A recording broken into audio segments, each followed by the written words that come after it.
Turn it up, clocking out, driving home, or just turning on. We got the remedy for the daily grind, Monday through Friday. 3:30 to 5:30 EST. Get ready for the shift. It's the Taz effect. It's the Taz effect. Changing up your view, bringing news, history, and commentary to you. 2 hours of power, 5 days a week. It's the real talk and the truth that you see. Yeah. Tune your dial, clear your head. Listen up to what's being said. Yeah. Kick it off on mutual aid Monday. We're giving back. Helping the community. You're staying on track. And Tuesday rolls around and the studio gets blessed. It's Talk About It Tuesday with the smoking hot mess. From the middle of the week, we're leveling up your brain. Prison Wednesday is here to break the mundane. Surprising guests who enhance the whole world. Watch the knowledge and the stories get unfurled. It's the Taz effect, changing up your view. Bringing news, history, and commentary to you. 2 hours of power, 5 days a week. It's the real talk and the truth that you see. Now Thursday hits and the lines open wide. No placeholders here, nowhere to hide. Think about it Thursday, yeah, the mic is all yours. Call in, chat live, let's open up the door. And just like that, the weekend's inside. We're wrapping up the weekend, we're doing it right. Fun News Friday is the ultimate news party. Coasting you into the weekend, feeling good and hearty.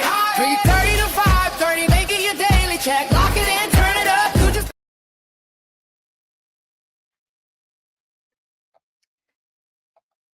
Good afternoon, good afternoon, good afternoon. Thank you for joining me here for the Taz Effect Daily News in a way you did not know you could use. For those listening in over the radio airwaves at GCPR.live or from our Android or Apple app, thank you for tuning in. And for those listening and watching from all around the social media sphere, hey, how you doing? So glad you could come through.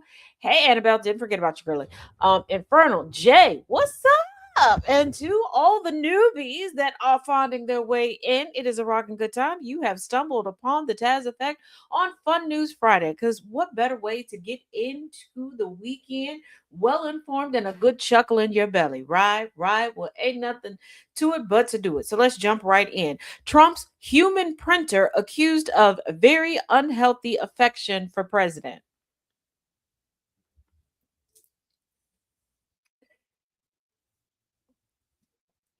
Yeah, but when I'm done here, Annabelle, I've got some cooking to do. So we'll chit chat while I do that. Secret Service reportedly considered Natalie Harp's attachment to Mr. Trump a potential danger to herself as well as the president. Now, some of y'all will remember Little Miss Human Printer from the Manhattan trial. Now, in this day and age, that yes, you can have a portable printer. She was carrying around a printer, printing stuff out. See, Trump called out for unhealthy relationship with much younger female aide. I know Caroline Levitt has to be punching the air somewhere. Now, did she catch herself a millionaire? Yeah, but Caroline Levitt is that she wants to be Erica Kirk. She wants to have a career of her own. And she's trying to take the Erica Kirk method, but with the older dude. And she doesn't have this Harp chick doesn't have to get out there and lie and diminish her credibility. No, nothing. She just tells Trump, you're a good boy. You mean the world to me. You are my everything. And he's like, yes, I am. I am everything. What you want, girl? You got the world. Like, I promise you, if she, that's what we need to talk to. If she would just be like, now, Donnie, stop breathing. Oh, happy day. Oh, happy day. Oh, happy day. Allegedly. Human printer. Yeah. Yes. Human printer. President Donald Trump Sr. is being slammed for an unhealthy relationship with a much younger female aide. This is according to the Daily Mail. Preston Harp, the socialist brother of White House aide Natalie Harp, said that his sister's relationship with the commander in chief is very unhealthy. She is just like his fan club, said Preston Harp, who referred to Trump as a national embarrassment. Now, Preston, he's like, look, I tried to do the good thing and stick it out for the people, but this country has gone to poopy stank place far too much. Your boy packed up and moved to Nicaragua. And according to Mr. Harp, everybody in the family is estranged from his mother and his sister. He describes the both of them as extremely religious. We know what that means. Christian evangelicals. They're tyrannical. And they became estranged after their father passed away. And I don't want to put nothing on the mother-daughter duo. I really don't, because I don't know this family and I don't know the particulars. But given what's going on, the father passed away because he took his own life. He took himself off the census.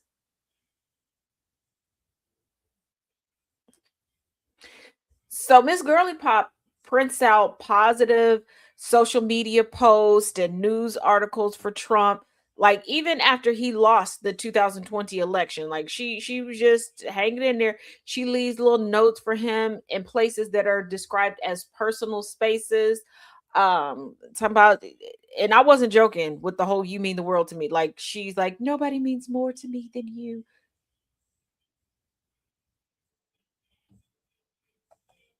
And before somebody goes, but he's got melanoma. Trump don't care. Okay, she happy somebody else wants to be around him and pay attention to him and be close to his smelly cat. Okay, that bougie cat is rancid. She don't care. Have y'all seen the videos when they have to be in the same room together? Child, listen. And how do we know this? It's in the new book that's coming out, and we are even halfway through the two books for this go arounds.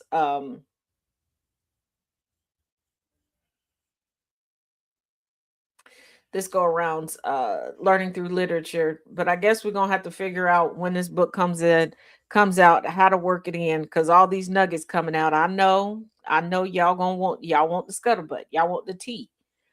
And I'm gonna give it to you. I'm gonna give you what you want. Even if we gotta go through three books at the same time, we gonna make it do what it do, baby. We gonna make it do what it do. Yeah, she look, let me explain something to you, okay? For a short period of time, because my kids quickly were like, "This is not necessary, mom." But I ended up working like I was coach, room mom, pizza. So for a very short period of time, I used to leave them little notes and stuff. But then it was essentially we wasn't away from each other, so there were no need. Let me explain. So I'm not leaving notes all through the house. Go, you mean the word to me? And I'm definitely not going to spend all my time scouring the internet looking for somebody to say a positive word to print it out. No, no, no. Because trust and believe. Don't come to my DMs. Don't come to my comment section talking about how you adore somebody else in my sphere. I'm not, and it's not on some hater stuff. You should have went to their house and dropped it off. You feel what I'm saying? Like,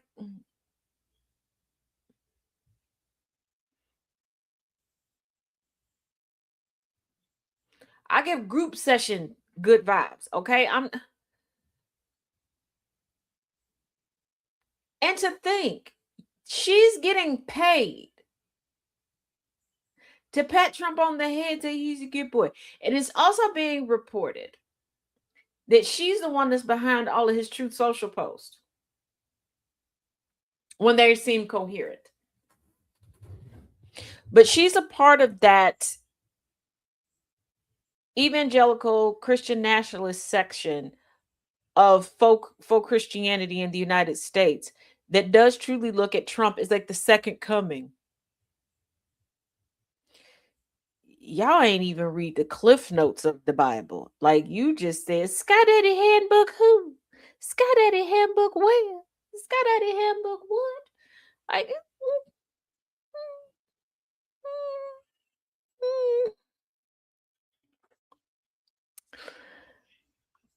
but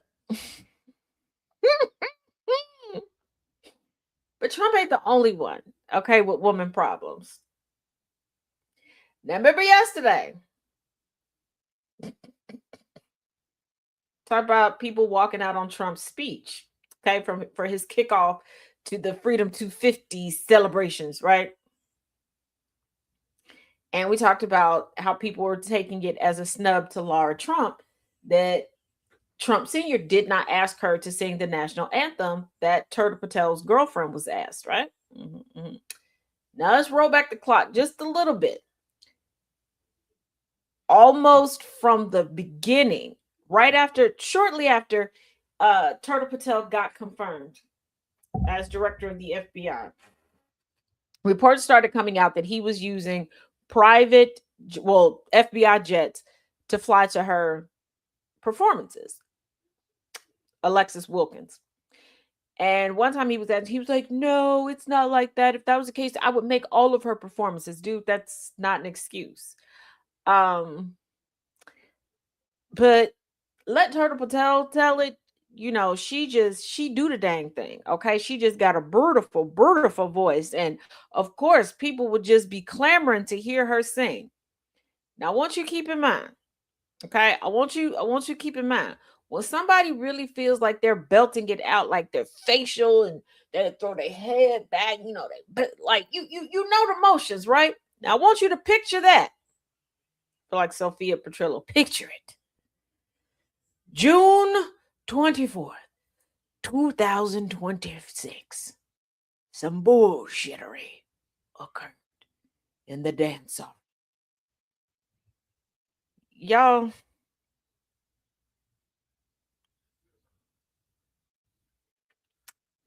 I know T.I. said no mediocre, but Trump said give me all the mediocre.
Yeah, she held that note, cocked her head back like, whoa, girl, you did that.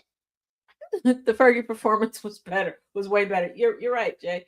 Now, before somebody comes in trying to, give quarters to the default damsel in distress, let me say something to you. Would that have been an appropriate performance at a high school? Absolutely. I'd even give it some colleges. Yes. For a performance of this magnitude and the versions of the national anthem that we've heard, let's just take it back. Let's just take it back to 2020 Super Bowl, Demi Lovato.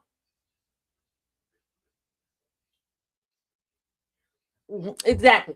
Um, please, there's somebody that's preparing to audition for a High School Musical in the fall that would bring down the house better than she. Come on, like she sat there holding that one, and she threw her head back, like hello, like are you? And baby, let's not forget, okay? Because I know quite a few people. Y'all know what community likes to take the most mediocre or the worst of theirs and try to compare it to the best of other communities, right? But let's not forget. Let's not forget who shut it down. Who shut it down for the national anthem? The legendary, the iconic. Okay, even during her crack as whack days, Whitney Houston. Okay, we lived through that. It's the 250 years. I would, you know what? I wish I would have a big birthday, a quote unquote notable birthday, a milestone, landmark birthday. And y'all get some mediocre heifer to come sing happy birthday to me. And no, I'm not talking about like, oh, this your friend, because we know that he's doing all these festivities for his birthday. That's fine. That's something you do at home around your kitchen table when you call your friend Kiki and you don't. Mm, mm. Yeah, that was a Super Bowl performance. That wasn't the national anthem. You just it was a cheap snack, but takes the edge off. But you still, yeah, you're right, Annabelle. Um, it like so cash, cash, cash. You are the director of the FBI, okay? You ain't got to do all the stuff that you're doing. You know that, right? And this is the thing. This is the thing. You can tell when guys have been window shopping the game and don't know how to play the game, because Cash Patel is trying to maneuver like the guys in the manosphere, but the guys in the manosphere are poorly window shopping the real playboys, the real, I don't mind having a transactional relationship type of men. You're the director of the FBI. You don't have to chase this woman all over the place. Hey DJ, you don't. And I'm not saying this on some womanized people. No, I'm not. But when you have certain positions, people understand that. You're the director of the FBI. She's a country music singer, remember? And it's funny that he keeps trying to say that she has this illustrious career, but every time he's going to see her perform, it's at a college campus. It's at a state fair. And I'm not knocking it. I'm not. Everybody got to start somewhere. Everybody got to start somewhere. But baby, that's like me sitting here telling y'all that we collecting syndication checks over here. We're not. Hell, we ain't even been around long enough to qualify for syndication checks, I don't think. But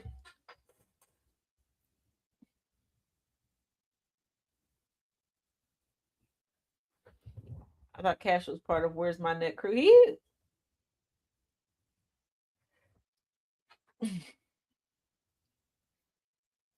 Because why is he chasing a woman all around the country? Why is he trying to impress her? You're the director of the FBI. He's learned nothing from the NBA. And what do I mean? NBA players just sit back and let the fact that they're NBA players speak for themselves. This is why it's refreshing to find somebody in the NBA that's in a healthy, respectful relationship, because those men just sit back and go, I'm in the NBA. Like, you want to come and be seen and you want the pretty things, just like the F1 crowd. A lot of those women will tell you, I don't really like him. But the networking, I'm a fashion icon over here. Like, baby, listen, like transactional. Where in the world is Mr. Patel's neck? I mean, he's a turtle. Yep, because harlots rain from the sky to NBA play. Yes. And harlots of a certain hue. I can tell you this. They're outliers to everything, but most black women really aren't trying to mess with an NBA player like that. If they are, that's somebody that they love. That's somebody they done fell in love with. white women, and I got a Patreon coming out about this because some things were leaked. I'm gonna give y'all the receipts. They have groups where they teach each other how to get a baller. When I baller, shot caller. That's why if you look at the NBA draft year after year after year, especially if the father played in the NBA is getting lighter and lighter and lighter. Come hell or high water, they're gonna turn the NBA white again. They are most definitely Quincy Jones affecting the NBA. And if you don't know what the Quincy Jones effect is, a lot of people also refer to it as the Diana Ross effect or the Sidney Poitier effect, where essentially a black family becomes white. The famous person or one person marries a white person, and everybody goes down the line marries a white person where that black family is no longer black. They're doing that to the NBA.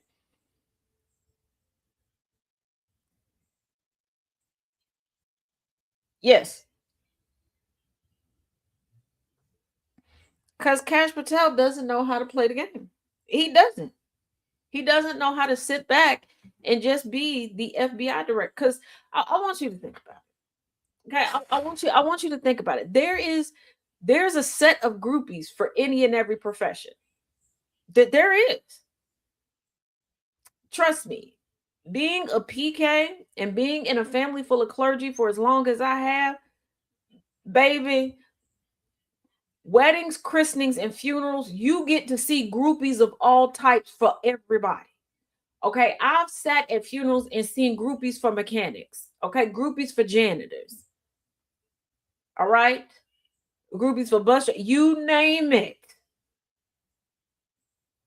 And there are people that, regardless of gender identity, that sit back and they know that somebody is going to drop it like it's hot because of the title that they carry professionally. Not so much the money, the title. I have a friend who used to honestly tell kids, because we both coached at one high school for a period of time. Like, yeah, don't assume every attorney is rich. And they're like, no, that's not true. He's like, I'm an attorney. And they're like, you poor. He's like, I'm not poor, but I'm broke as hell. And he was like, yeah, this everything ain't cool. But there was, even with him saying that and being honest, I can't tell you how many of the moms would try to cozy up to him because they just wanted to be able to tell somebody that they was smashing a lawyer. And there are people who have fantasies about it. And there are folks that just sit back. I want you to think, if I was an FBI director, do you think I'm chasing any? Baby, if you want to throw your cootie biscuit at me, throw it. Throw that biscuit in a circle. What? Throw that biscuit in a circle. What? Because don't let me be the MF and FBI director. Okay, look. Someone that Cass and I highly respect got their doctorate last night. That's what we were off doing. Baby, listen. And we were like, we ain't gonna be able to tell him nothing. He gonna be walking around, why you do that? Because I'm a doctor. And I don't blame him. Baby, don't let me get a doctor. Okay? Okay.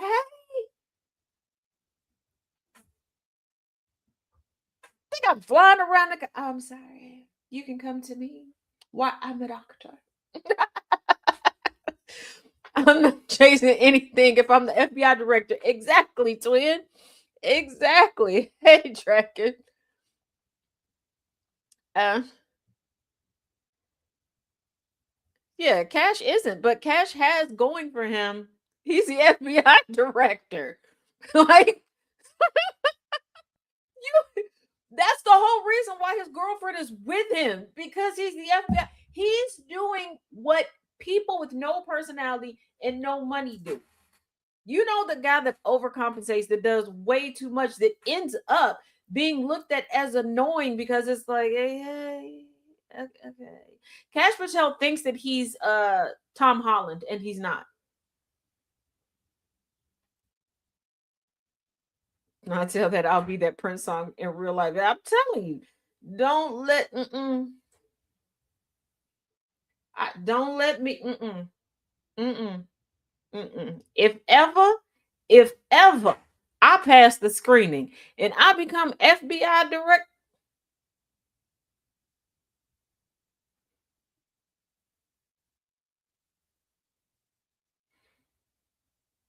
First of all, y'all know how easily I make friends, okay? So whoever is sec def, you know we're gonna get cool real quick, okay? Now, could you imagine snack time in DC? Oh, the whole city got to shut down, okay? We having citywide cookouts. Why?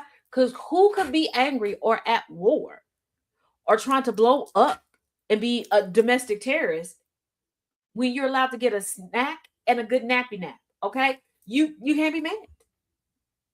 But you think I'm about to be chasing?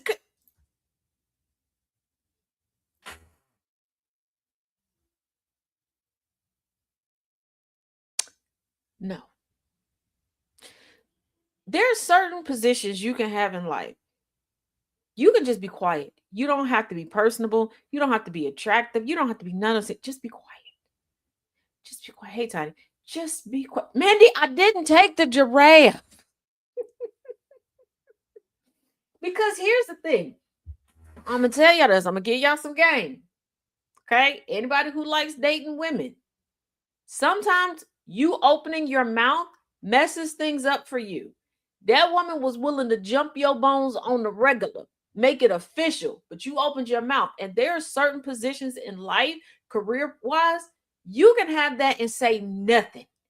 Okay. And it'll be Magic City every day in your life. FBI director is one of them.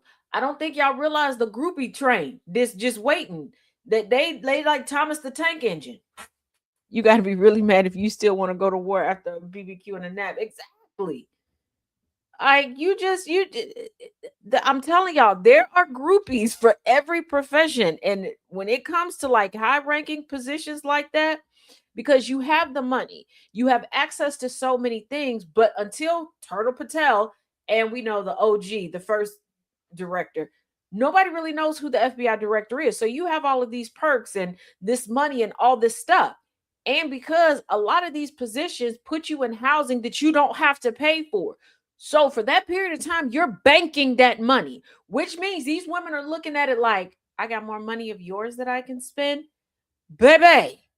But everything you ever wanted to try it in regards to Uchi Coochie Wally Wally, they're willing to do it. They'll be like, yo, no, Nan, that being the way that I've been. Yeah. They'll be doing all of that. They will turn into Simone Biles Olympic gold medalist for you. Okay. But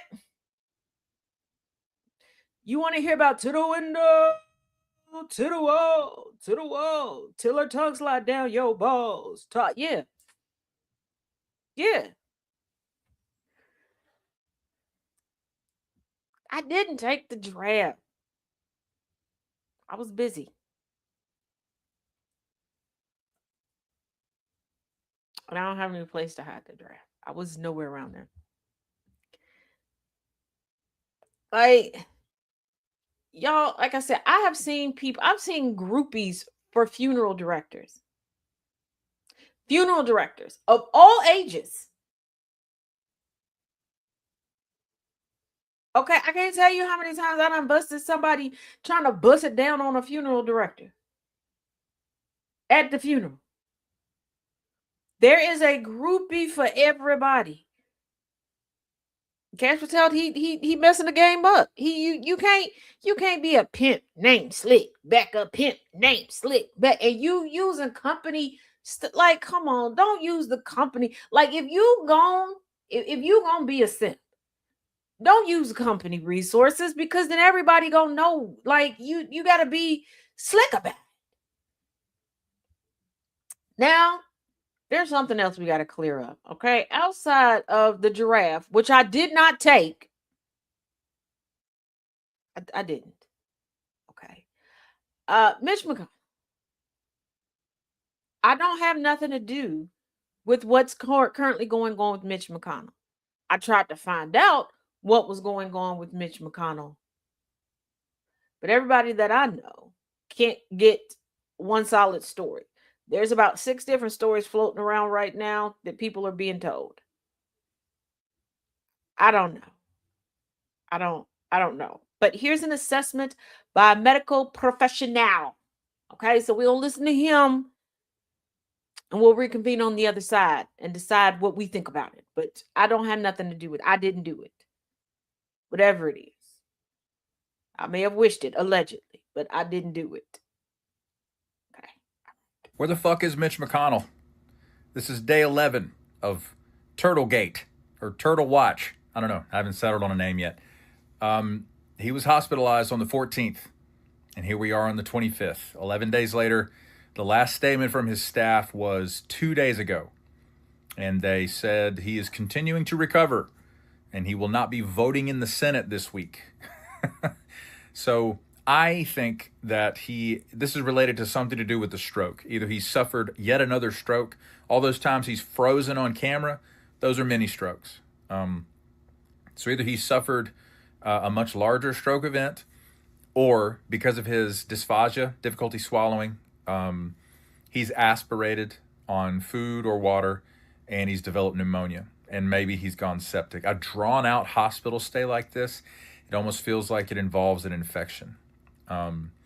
He possibly has got pneumonia, gone septic, tough stuff like that. Or the stroke is so severe that he's so incapacitated that they're, I don't know, hoping for some sort of recovery, but they're not saying shit. And fun fact, the number one cause of logging off for the last time for somebody like Trump who has frontotemporal dementia is the same thing, aspiration-related pneumonia. You've heard Trump talk the last couple months, and his speech sounds so moist, especially when he has to tilt his head forward and read something off of the podium. He can't effectively clear the spit out of his mouth a lot of the time. That's evidence of dysphagia, a degrading swallowing mechanism. Yay! So, yeah, he might be gone, and they're not saying shit. Thank you for your attention to this matter.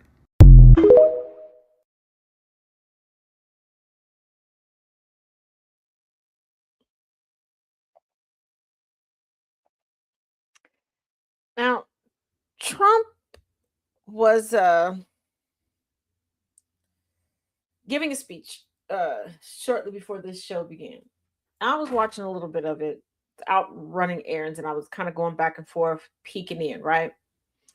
What caught me at first, I was watching one stream.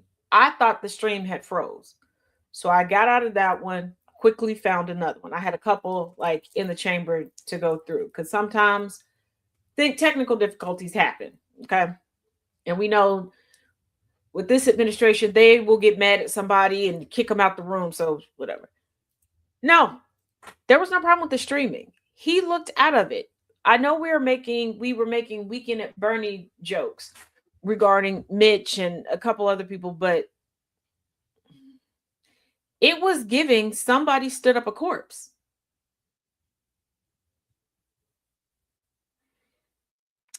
And I know I have a skeleton, okay? Igor. We know Igor. We love Igor, okay? Igor is a dandy, beautiful, handsome individual, okay? Wig, glasses, clothes, and all. But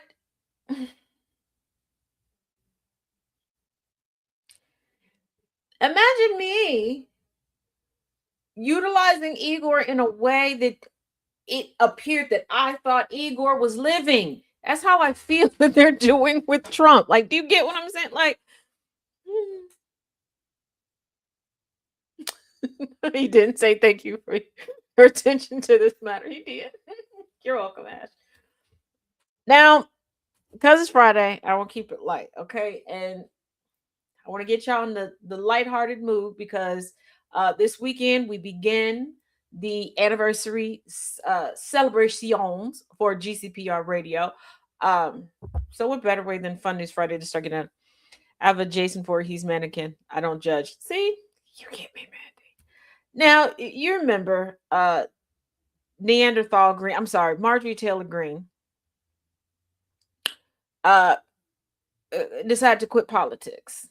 Okay, she claims it's because of Trump. I think she realized she's not good at it, and she sees the tide is turning when it comes to the GOP. So she needs to lay low for about 6 years and then pop out again.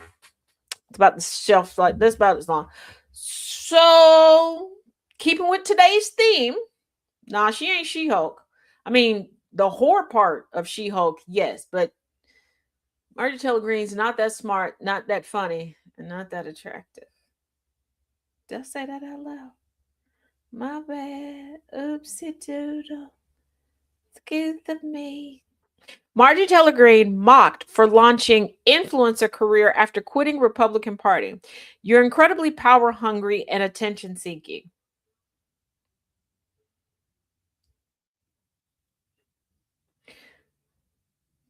I was going to say Marjorie Taylor Greene can be an influencer, but not me. But I don't think I quite understand what an influencer is. And I don't know what I would be influencing y'all to do. Snack, take a nap, go to the zoo, chill in the pool, snack, take a nap. Is that influencing? Will people watch that? I don't know. Just like I don't do get ready with me's. One, I forget to do it. I wanted to like do a get ready with me with y'all, but I forget. Number one, two, I don't know at what part to start the get ready with me because I don't want to seem vulgar and I don't want, too much of my skin on camera. You catch what I'm saying? I don't know. Like if I go to my friend Annabelle's house and we filmed like chilling in the pool, or like we go live, would y'all chit chat with us? I don't know. I don't know. And a smoker and ribs in the freezer. Right. See, that's what I'm talking about. Okay, DJ. Okay. So I guess I get okay. Well, yeah, Mandy, but I can't talk about that right now because technically I'm in timeout because somebody doesn't believe that I did not have anything to do with the draft, especially with all of my extensive knowledge about drafts. So there's that. So Marjorie Taylor Greene has been ridiculed online, seemingly trying to become the next big YouTube influencer. This is according to Radar Online. The now former member of the Republican Party has just launched her own weekly show, which she titled Life with MTG. But President Donald Trump Sr.'s MAGA faithful has already vowed to tune out.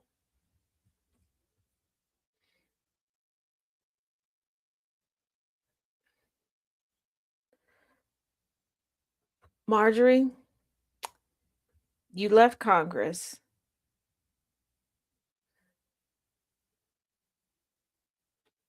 And you've been using your universal health care to go over to Mexico with the people that you claim was filthy, disgusting animals. And not like in a home alone, you filthy animal type of way. Um, to get injections of stem cells to fight the aging process. And I feel like it's a little too late for you to do that. But that's just my personal opinion. It's not a professional opinion. It's an ocular observation, if you will. Um, so I don't think MAGA is really, and outside of like I could see her doing like fitness content.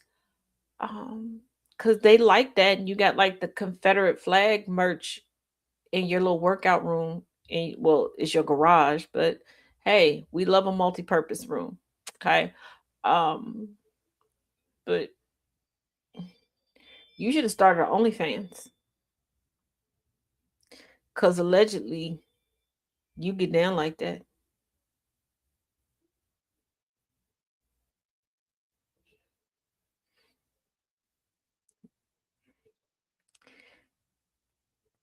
But I don't know who.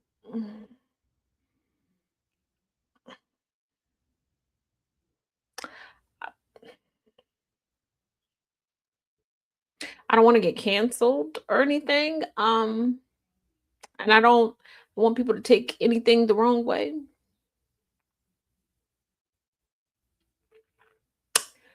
But Marjorie,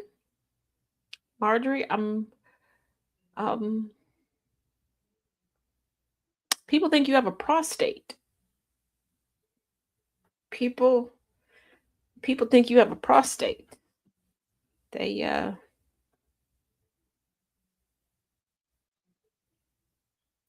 They don't think your undercarriage is an innie. They think it's an Audi.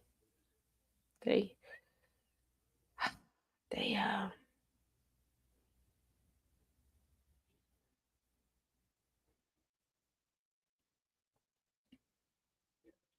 mhm. Mhm. I'm pretty sure when you pass away, people will be lining up to buy handbags and shoes made from your leathery exterior. Oh, my bad, Shad. My bad. She'd make more money. She would, because I remember the Kama Sutra guru that she was cheating on her first husband with. She, she has wide shoulders, which is a sign of masculine. I'm pretty sure she goes to a urologist.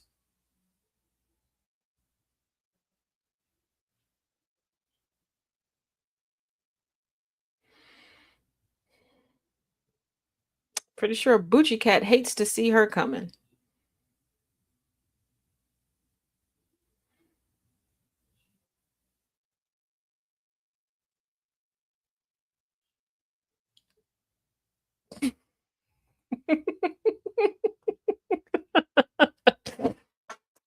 I understand now. Taz and Thomas have equally epic wind-ups, just from two different places. Yeah, I'm short. That's why. Takes a little time for me to get it up there to y'all. So Green, who was once loyal to the president but turned on him after long delays in releasing the Jeffrey Epstein files, recently announced she is done with the GOP completely. Can we finally be honest? She didn't break up with him because of the Epstein files. And yes, I said break up, and yeah, I meant that. Um, it didn't have nothing to do with that. Marjorie Taylor Greene, y'all remember, because Tazi Farms members was using her own money to follow him around the country to be at all of his rallies. She was on the tarmac every time that man landed. She was there. She was putting her whole chest on the line. But pause. Okay. To support him. He didn't nominate her for nothing. Diddly squat. Okay. He didn't even say, hey, you could be one of the secretary, you could be a part of the secretary pool at the White House. She'd be back on their good side or bad side, depending on how you look at it. Twin, exactly. No, there are other women that got appointments there, and you got to think, Trump wants loyalty above all else. He wants loyalty above all else. Um, so yeah, he's got some women sprinkled in there, because they've shown to be incredibly loyal to him. Some of his closest, most respected advisors have been women. Um, Trump tries to publicly pretend like he has disdain for women, like he has mommy issues, but the best success he's had in his life has been in proximity to women, has been through women, has been when he's listened to women. Again, let me take you back to the court transcripts and documents of his Manhattan fraud trial. It was confirmed over and over and over again, multiple ways, that he runs everything past melanoma. And for those of y'all that are new here, melanoma is the wife. Yes, we know what she calls herself.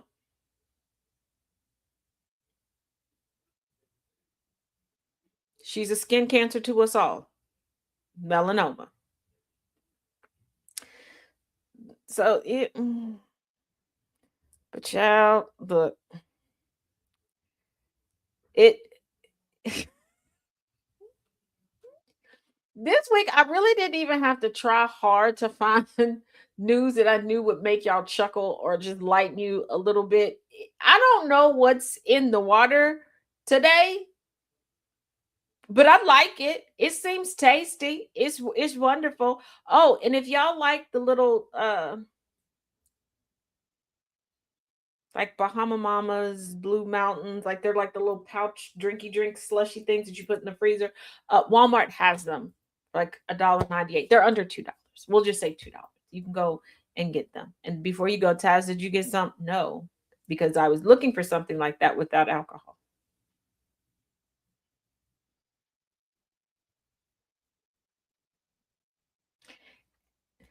And because I just wanted nice slushy refreshment, I think that I would forget that there was alcohol in it and be passed out somewhere.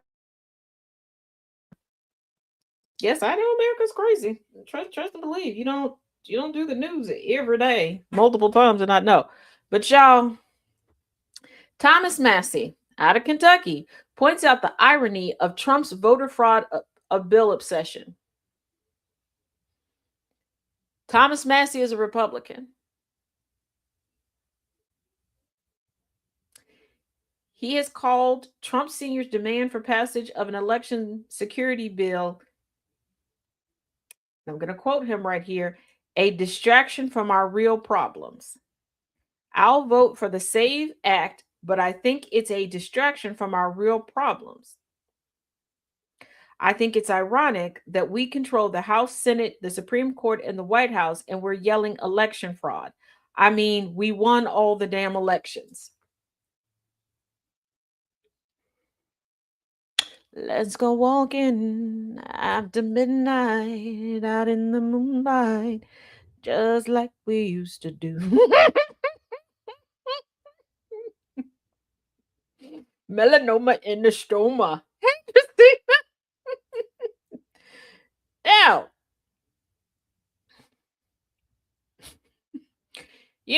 Senator John Kennedy out of Louisiana that tries to play a good old boy that just don't know no better. And only in the United States can somebody pretend to be stupid and keep being voted into Congress.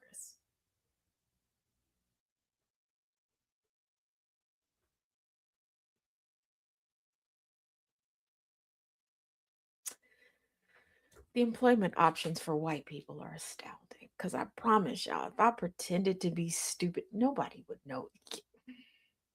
GOP senators tells Fox News Trump came in smoking hot at a cluster F meeting, like an episode out of Euphoria. Yeah, that's what Kennedy said. That's what Kennedy said. That's what Kennedy said.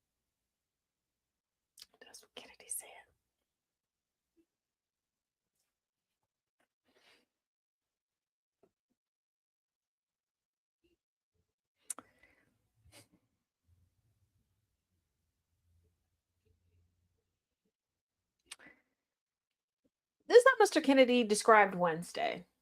What was Wednesday? The start to the Freedom 250 celebration. I just want to kiss my fish. Yeah. That speech where everybody walked out.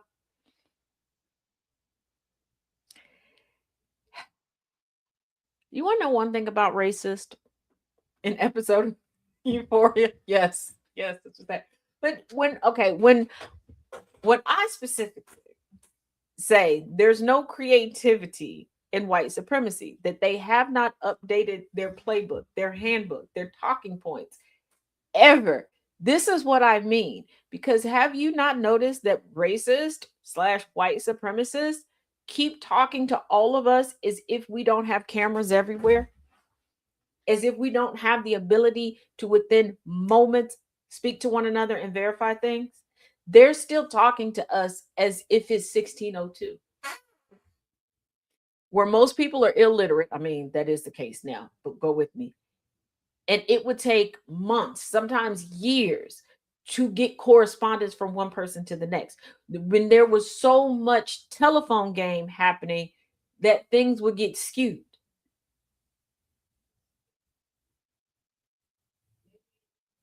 Because it would be like I end this show, okay?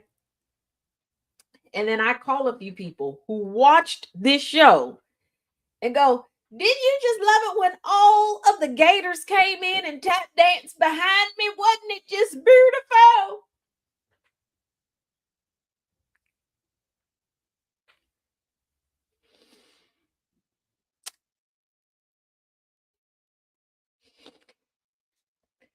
Look, people,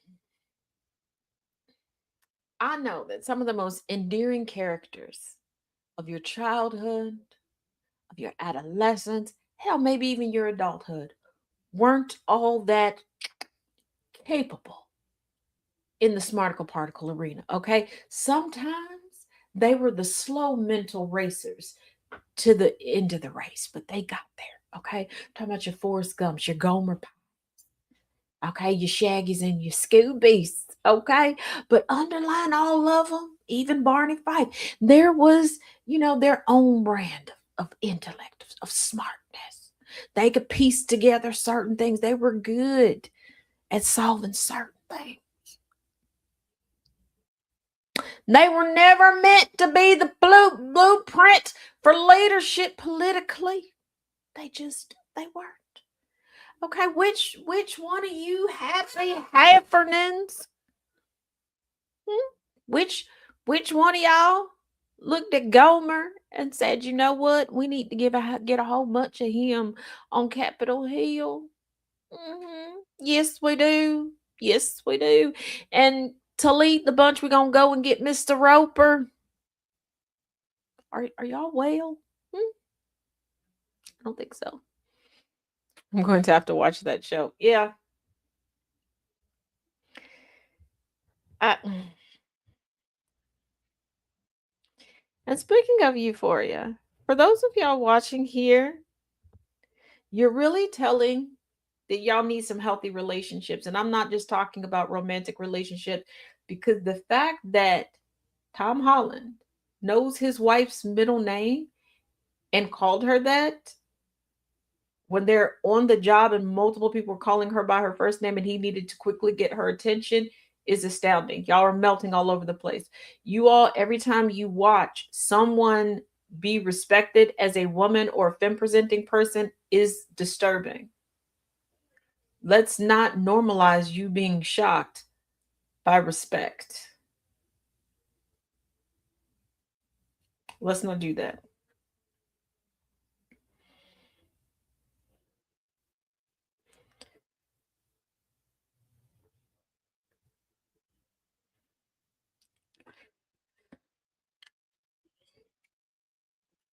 Now, it's not funny, but I do have to give y'all an update. It has been declared a mistrial after a jury deadlocked in the arson trial over the deadly 2025 Palisades fire in Los Angeles. 10 of the 12 jurors insisted that Jonathan Rendernecht, 29, is innocent. Judge Ann Huang quickly set an October 19th retrial date and ordered him to remain in jail until then. If you remember, this is the young man that is accused of sparking last year's deadly Palisades fire. He was charged with federal arson. Mr. Rinderknecht pleaded not guilty to starting one of the most destructive wildfires in California history, and he feels encouraged that so many of the jurors found resoundingly that the government's case was not strong and that they did not have enough evidence to convict him.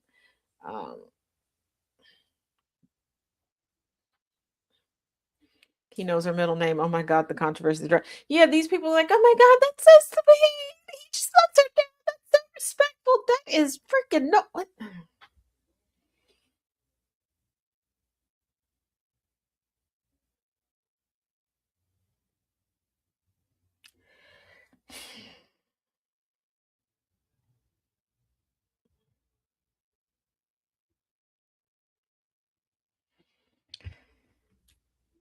Also, conservative. Now, some of y'all may have forgotten. Past couple summers have brought us what I like to call the GOP smackdowns. And this happens between right-wing influencers, okay? One year we had the girlies going at it, outing each other for being baby mamas, outing each other for being whores at the conventions, all the things, okay? All the things. Another year, another summer, we had the fellas going at it, talking about who had boyfriends, who ain't never had a girlfriend because they don't like Hooter Biscuit, just going at it. Okay. Another year, everybody was going at everybody, exposing everybody's secrets. Okay. I just want to know this summer, who is it going to be? Are we going to get another free for all, just all gender cage match of telling everybody business? Because the grift is running dry. The grift is running dry. There's no clear front runner to take over MAGA. And we know Trump's knocking on death's door. So so at this point, a lot of people are jumping ship. Some of them are like, I'm saved and sanctified. I'm delivered. I am delivered from MAGA. I am delivered and never going back. I see the error of my ways because I can't vote for MAGA anymore. So I'm changing. And some people are like, no, I'm MAGA, do or die. And if I can't do, I will die. Woo. But like, what's the rebrand? And we know the rebrand has to be like Phoenix Rising level. Okay, it's gotta be like this metamorphosis has to be dramatic and public. I feel like the theme for this one is going to be, we're the descendants of the witches you couldn't burn. We're sorry we tried to burn you. We were clouded. We thought you all were the witches 2.0 and we should have known better. Like, it'll be something that doesn't make sense like that. But Tucker Carlson has already been making the shift. That's why he went independent. But Tucker Carlson is a grifter. He's not really an influencer. Tucker Carlson, if you remember from the leaked text, he doesn't like the GOP. He never liked Trump, but he does like a check. And that goes to show you how dependent the wealthy are on other people's money, because he's part of the Hines family.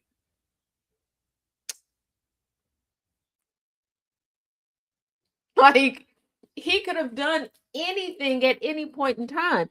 He's always been that way. He's always been the contrarian. He worked for MSNBC, contrarian, and I'm going to grift over here. Like, that's the only way he can stand out. He doesn't really have a personality for anything else. He's not really good at his job. People hire him just to be the naysayer in the room.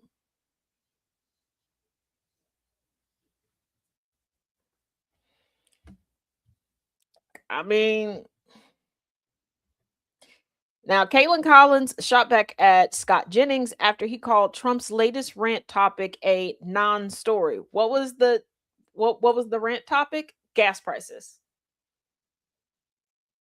Isn't it amazing? It's always a non-story when it comes to Trump, but it is a you better pick it apart story when it comes to everybody else. There was a point in time there was a long time, I should say, that people went out of their way to be very careful and very elusive with their language, almost poetic, if you will. Well, more so in creative verse, to have a bit of plausible deniability about their racism, and also to get you to go along with their racism. They couldn't be overt about it. They would, they would speak to you in a way where you're like, you know what? I'm on your side. This might hurt me a little bit. I'm on your side, because that was beautiful and inspiring.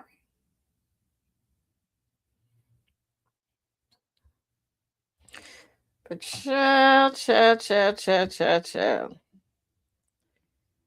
Now, y'all,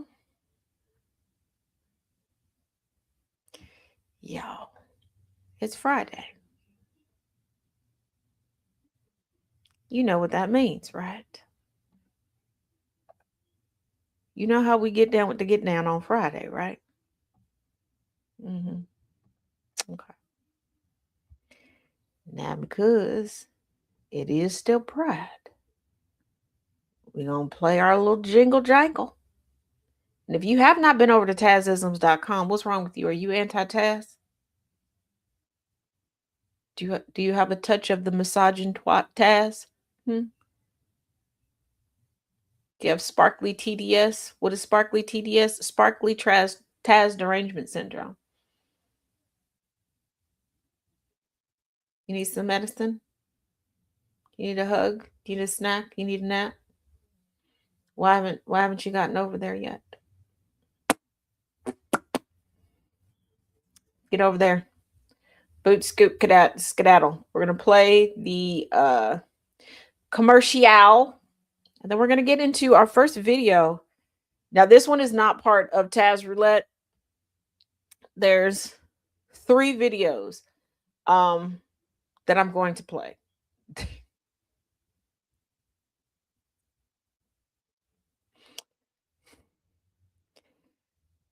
They were overwhelmingly sent this week, not necessarily each time for consideration for today, but I had to share them with y'all. So here we go. And take this time, turn the volume up, go refill your cups, refill your snacks, wash your hands after touching your cooter biscuit. I don't know what y'all do when y'all listen and what y'all watch, but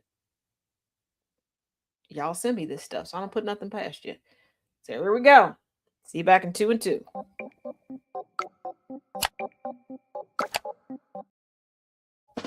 Whoops, wrong one. There we go.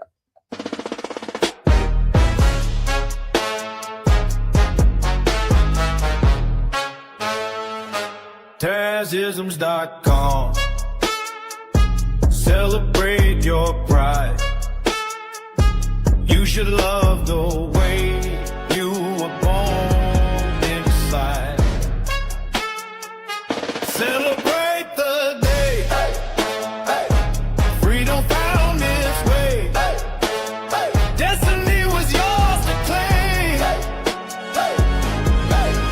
Use the code PRIDE26 for a discount you can see. Get a shirt, a mug, a bag, and more to be free. Isms.com has so much in store. In our unity, we truly soar.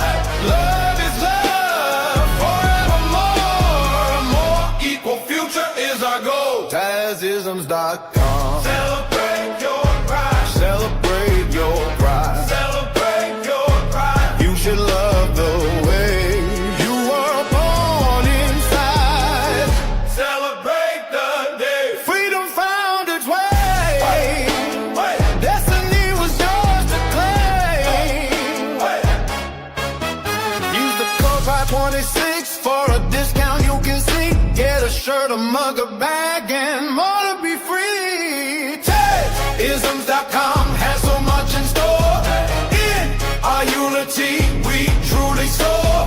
Love is love forevermore. A more equal future is our goal.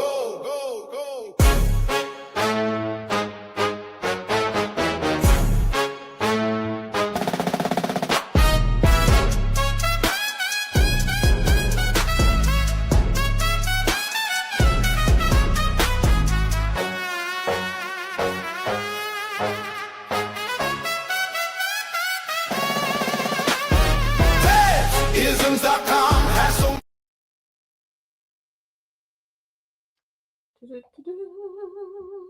Here we go. Who didn't wipe his ass, and who am I to deny you that, really?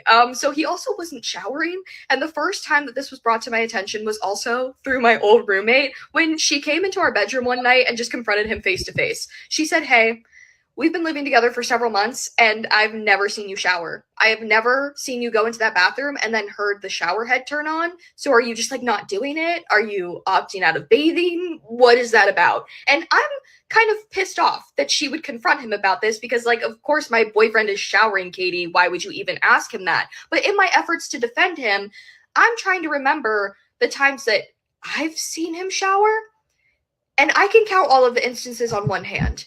And we've fully been living together for 6 months. So I would also like to know when you are showering, please. And he goes, "Oh my gosh, guys, this is so funny. It's actually just because when I was younger, I would take really long showers and my parents hated it. So my dad would come in and he would turn off the water and kick me out of the shower because I was racking up their water bill. And I just have this weird trauma from it now. And so I like to shower in the middle of the night when everybody's asleep and I know that nobody's going to walk in on me." And Katie thinks that this is bullshit. But she takes it and says, "Okay, sure," and leaves. And I'm like, yeah, he just has trauma. He's just quirky. My little Pooh Bear, my little stinker. He showers in the middle of the night when everybody's asleep because he doesn't want people to walk in on him. Right? That makes sense. Yeah. And then we move in together, just me and him. And we start having issues with our tub drain. Okay. It's not draining. The snake won't work. The drain won't work. Shit's clogged as fuck. And every time you shower, the water's going up to your ankles. It's actually quite gross. And every time I'm showering for 3 months, count them, 3 months, I see a soap.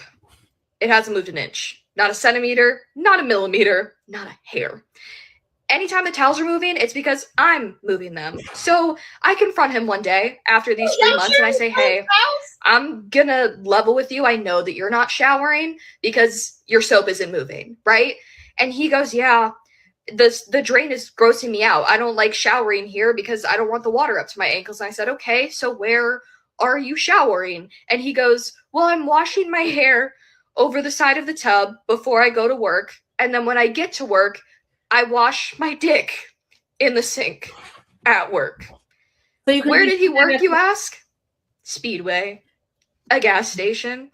So use a shower at you're washing your hair over the side of the tub, and then you're going to Speedway, and you're using gas station soap and gas station sink to wash your dick. And nothing else. I know that he started showering at our place once I got the drain fixed, but I couldn't tell you how many times. I can't imagine that it was many. You guys want to know more about my ex who didn't wipe his ass? And who am I? Why did this last so long? Like, you didn't know. Okay. I wasn't going to say you didn't notice him getting up at night. You might be a heavy sleeper. Different factors can play into that. But, like, did he sleep in pajamas? Did he sleep nude? Did you know? Like, you couldn't smell him. Was you sucking his dangling and it was that dirty? You know what? No, we just gonna go to the next one. That's what we're gonna do. We gonna get twists and talk about, oh, that one. Yeah, stop traumatizing me like this.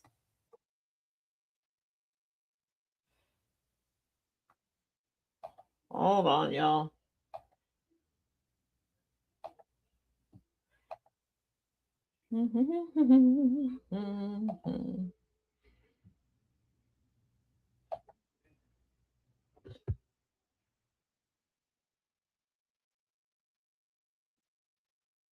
Pills to swallow, so she swallowed them all at the same time and then exclaimed, I did it! I'm the throat goat! And our nurse pretended to put a note in the chart that said, patient is throat goat. While Bailey was getting her catheter placed, they had to cover her private parts in betadine, and Bailey said, does it look like soy sauce? I bet it looks like soy sauce. Soy sauce for my sashimi. I said something about her range of motion, and she said, huh? Rachel Motion? That's my Zumba instructor. She was telling her dad how she's been drinking Yerba Mate tea, but how they all have really weird names because it's a hippie-owned business. She said, obviously, the brand is owned by a bunch of hippies. Yuck! Dirty hippies! I told her that she was so brave while getting her catheter placed, and she said, aw, it's almost like I didn't have a choice. My wife is coherent for the first time in days, so I'm going to tell you some more of the things.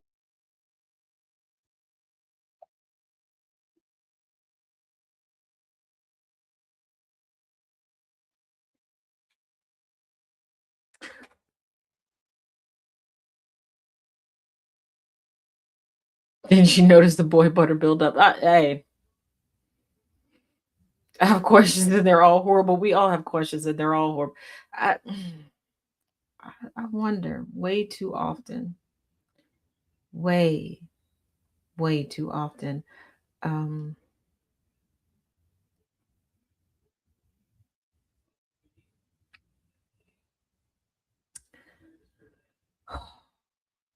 Why I keep checking my DMs, let alone answering them.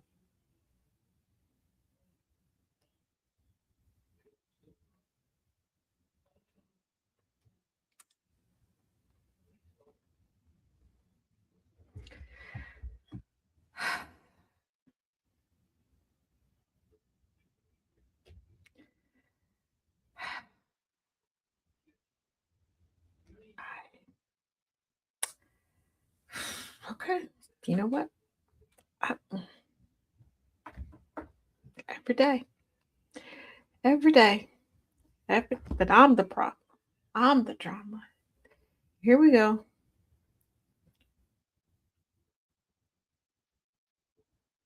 What freaking parallel universe? She put what in the spaghetti?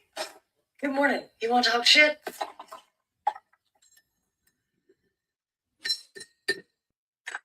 Taking medicine yet? You're gonna need it for this. Sun scrolling, as one does, and I got a notification. One of y'all sent me a picture of this woman who worked at a morgue as an assistant. And apparently her town, the spaghetti cook-off, she took the man junk off of a cadaver and put it in her spaghetti recipe. She won. She was laughing her tail off in her mind with every single bite that them people was taking. Could you imagine looking down from heaven or up from you know where and realizing that you got your testimonials cut off to turn to a spaghetti recipe? This has me so discombobulated. My hair won't even stay in the pen. I know it's usually down, but I was in a pool yesterday and it's all types subjective. What else did she put in there? Gives a whole new meaning to meatballs. Shut up. That was funny. Anyway, I got shit to do today. I hope everybody has a good day today. You're correct, Nightbird. I'm really not sleeping. Please, everybody, send all the snack. All right, you gotta admit, that one was disturbing, but it was funny. It was disturbing. It's like When I extremely watched disturbing. it the first time, because I believe you sent it to me, I was like, okay. Oh, The amount of people who sent this to me this week, I almost started blocking people because I was like, what am I putting out into the world that this many people are sending to me? Because it was people that I don't think I've ever DM'd before. Like, this was in my message request. Listen, the simple fact that it popped up on my For You like days before you got that message, I think it's something I need to curate with my algorithm, because I keep that shit pops up for me, And my algorithm is the rule already is, shit. we all know the rule. If I see it, everybody got to see it. Yeah, but And let's remember that the rule applies to everybody. my current account isn't even 2 weeks old. How is the algorithm this screwed this quickly?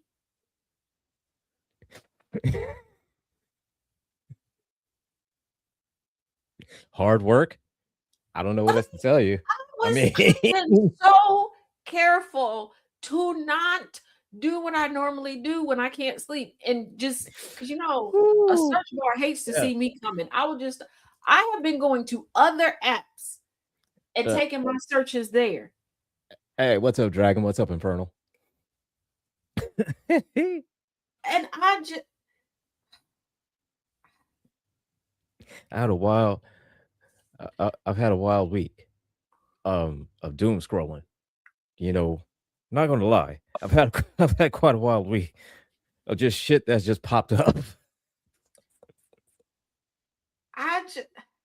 First of all, let me catch everybody up. It's on something. My personal shenanigans. Okay, last Sunday kicked it off with my daughter, the oldest one, for whatever reason, sitting in Sunday school. She's like, you at church? Yeah, I'm at church. Like, you okay? Do you need me? Like, I'm ready to get up and go in the back room and get on the phone with her. Like, what's up? She's like, oh no, just checking, making sure you ain't in these streets on this good Sunday. Man, when have I ever been in these streets? In these streets. So yesterday, again, shit. She sends the popping eye emoji to me, and then question marks. And then she goes, "Oh, never mind. You're at church." What? Yeah, where else would I be? She's like, just making sure you ain't for these streets. So I said, I'm an adult, okay? So I'm like, you know what? Just say, I got a picnic this weekend. Sure. Okay, that's fine. That's cool. Wait a minute. So hold up. Is the street? Is it Sesame Street? I don't know what street she thinks I'm supposed to be in, but I mean that be don't if talking about you in the streets, yeah, that'd be the only streets I would say. You said, yeah. Now I had to run some errands today before the show, right? I get back, she calls. I'm setting up the links and everything for the show. She goes, "Oh, so when did you become for these streets?" So what? You was here. What took you so long here? I couldn't find what I was looking for. Why am I explaining myself to you? And then she hit me with the, and I told your father and your brothers what you've been up to. But then I almost got kidnapped by an infant yesterday. Oh, Lord. For those of y'all that are new, you're probably like, that's impossible. For those of y'all that have been around for a while, you're like, par for the course. So let me bridge the gap. Church member's son had, with his girlfriend, had a baby. Okay. First time I personally have seen the little booger. Okay. So I was like, hey, baby looked at Cass like, And I was like, oh, maybe because, we a pair, baby gonna feel that some way. So I was like, hey, baby grabbed my finger. So I was like, oh, cute little baby. I started to hear the saxophones playing. That baby, I was like, oh, Lord. Oh, Lord. And then his uncle had him. So his uncle started to walk away. So I'm like, okay, this baby's going to let go. No, this baby looked at me like, I like you. I want you. You're coming with me. And he was strong, not strong, strong. And I'm like, okay, wait. So that's a whole different level. That's a whole different level of strength. We're done. We're getting ready to leave. Baby sitting outside, okay? His aunt now has him. Baby straight up. Man grunts at chaos. Like, I'm gonna take your girl. I don't care. So I'm like, I'm gonna say goodbye from a distance because I'm afraid.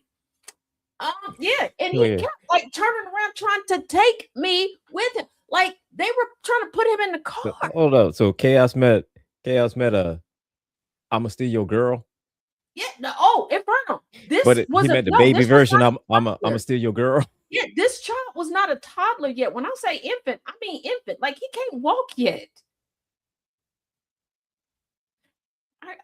This is why weekly I reevaluate my existence.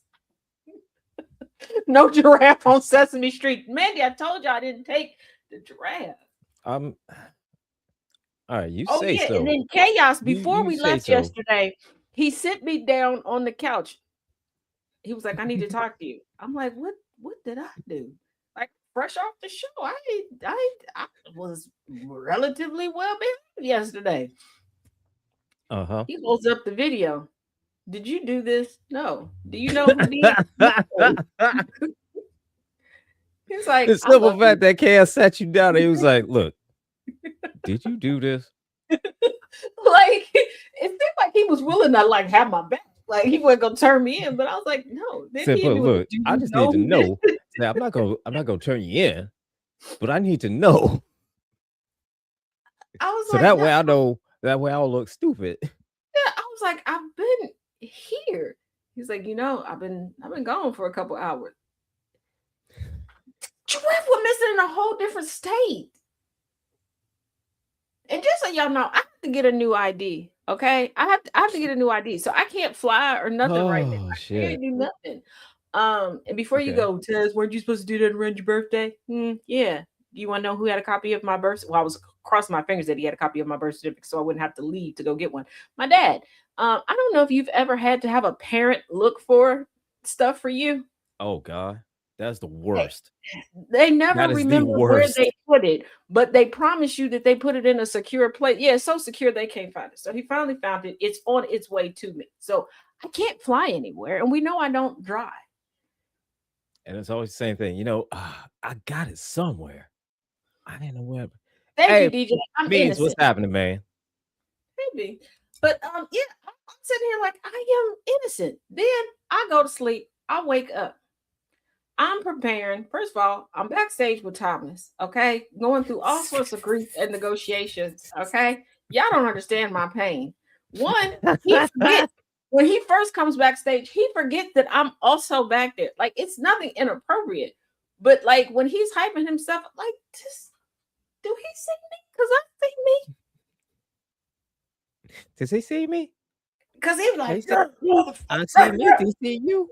I see you. And then out of the blue, he's like, yeah, Taz, let's get this. Okay. Then I have to go through the routine of talking him out of a whole lot of bad decisions and a whole lot of things he should not say on air. Now, y'all know I'm the queen of accidentally saying stuff because I will have the best intentions and realize I shouldn't say it that way. If I'm having to talk somebody out of it, I'm like, Tom, we can't say that on the air.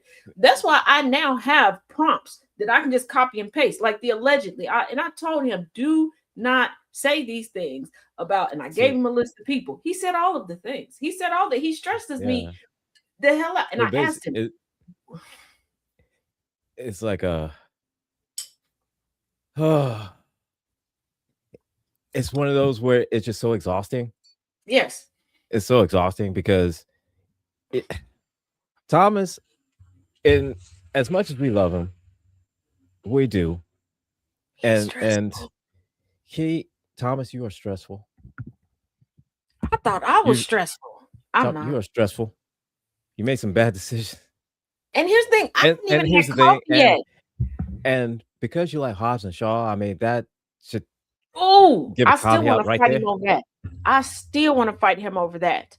And here's the thing, I hadn't even had coffee yet. And see, for most people, most of the coffee beans are on Eastern. I'm an hour behind. Right. I want y'all to realize this is taking place before 7 a.m. for me. Yeah. For her, this is like, for us, it's around 7:30-ish, depending on if it's Friday, you know. Yeah. So I'm looking at what the fuck? Yeah. And then all of a sudden, all of my devices are lighting up. So I'm starting to panic, like, wait a minute. Like, at first I'm like, is this a family emergency? And then I was like, no, because my family only contacts me through one. Well, minus my two nephews, but they're both, one is blocked. The other one, he likes to mess with his brother. Like, I can speak to TTE, you can't. And he runs off in his room and closes the door and talks to me. But I was like, wait. And then I thought, wait a minute. Day, the first time I said F word. Yeah. During the times I wasn't supposed to say the F word. But when my devices lit up, I was like, did it happen? Is he gone? So I'm excited. I'm looking. No, it's all these DMs of people going, what'd you do with the giraffe, Taz? Where's the giraffe, Taz? Because that's exactly. And then right I told that's right up your alley. Of telling the simple Thomas, fact the simple fact is that Chaos sat down and asked you, was like, did you do this? Yeah. What makes it even worse is Thomas, I made the mistake of saying it out loud. And I was like, Thomas, no matter what anybody said, I didn't take the drink. He goes, I believe you did. We're going live.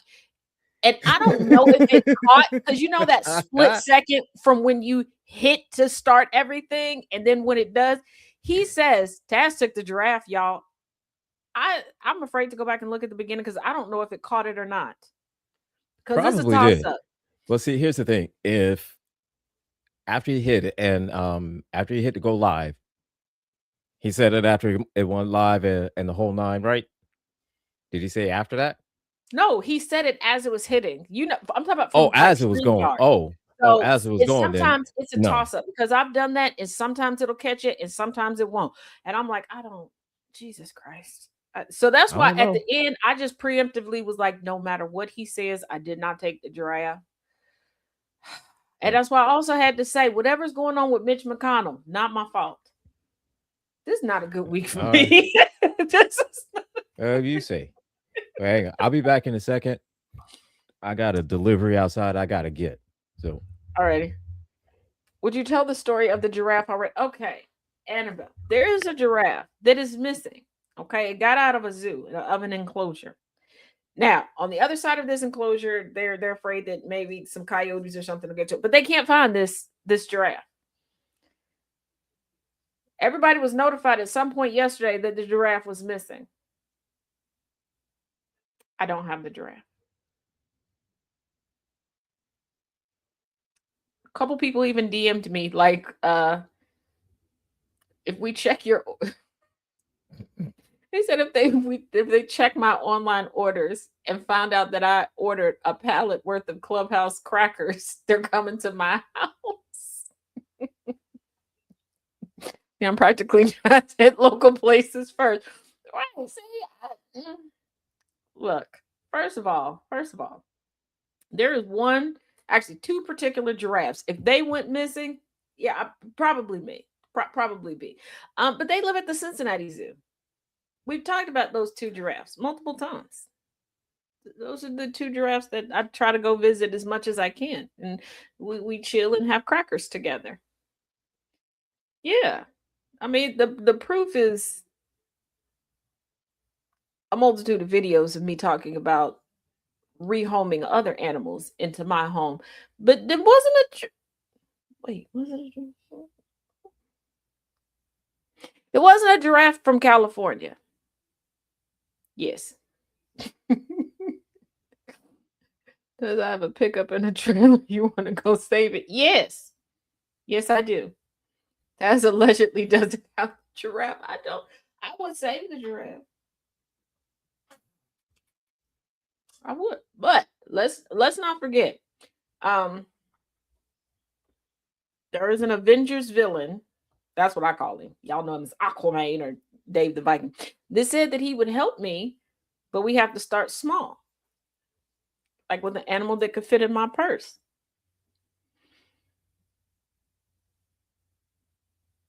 And we all know the sizes of my purse. Now, Red Panda's go missing. Taz got him in the attic or basement, but yeah, Red Panda go.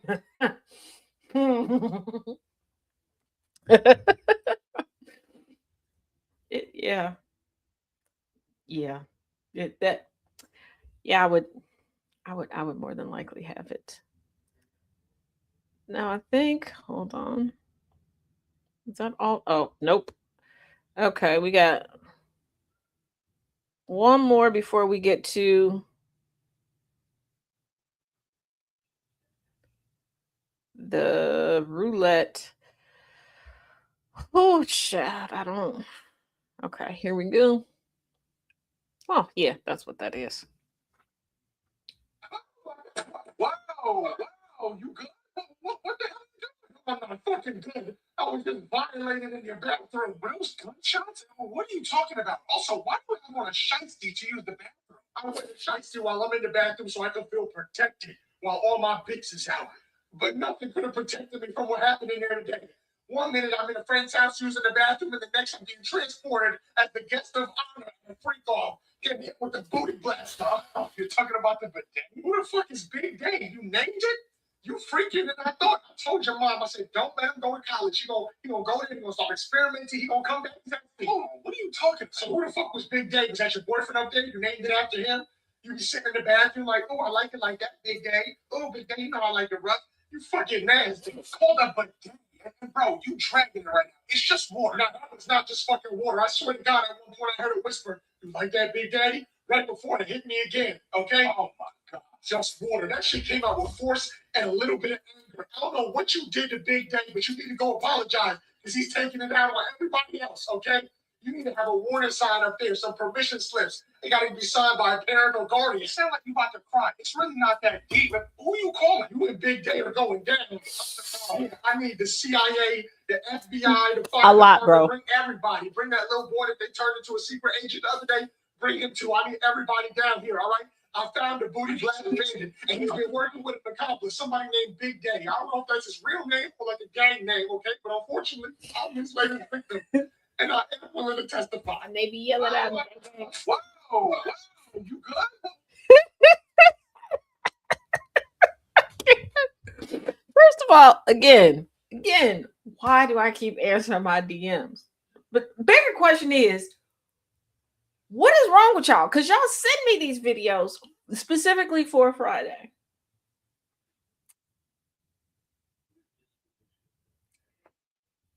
You got the he is not okay. He's not even hanging, no. Whew. All right. Oh. Trying not to sneeze today. Okay, now we're to the Taz Roulette. For those of y'all that are new, Taz Roulette is throughout the week, people send me videos. Whichever ones are sent the most, make it onto the show. Due to a mishap one week, we started doing Taz Roulette. I don't know what order these are in. Okay, I don't know what they are. I tally them up. I put them in. We click them, and we go. Now, only thing I know about these, there's going to be 2 videos. One video they're going to play back to back. All I know is I lost track of how many times this was sent, but each time it was sent 1, 2, 1, 2. And everybody kept saying, you got to play them together. You got to play them together. So all that the Roadrunner tripped his booby trap. Yeah. So here we got to say the weekly prayer.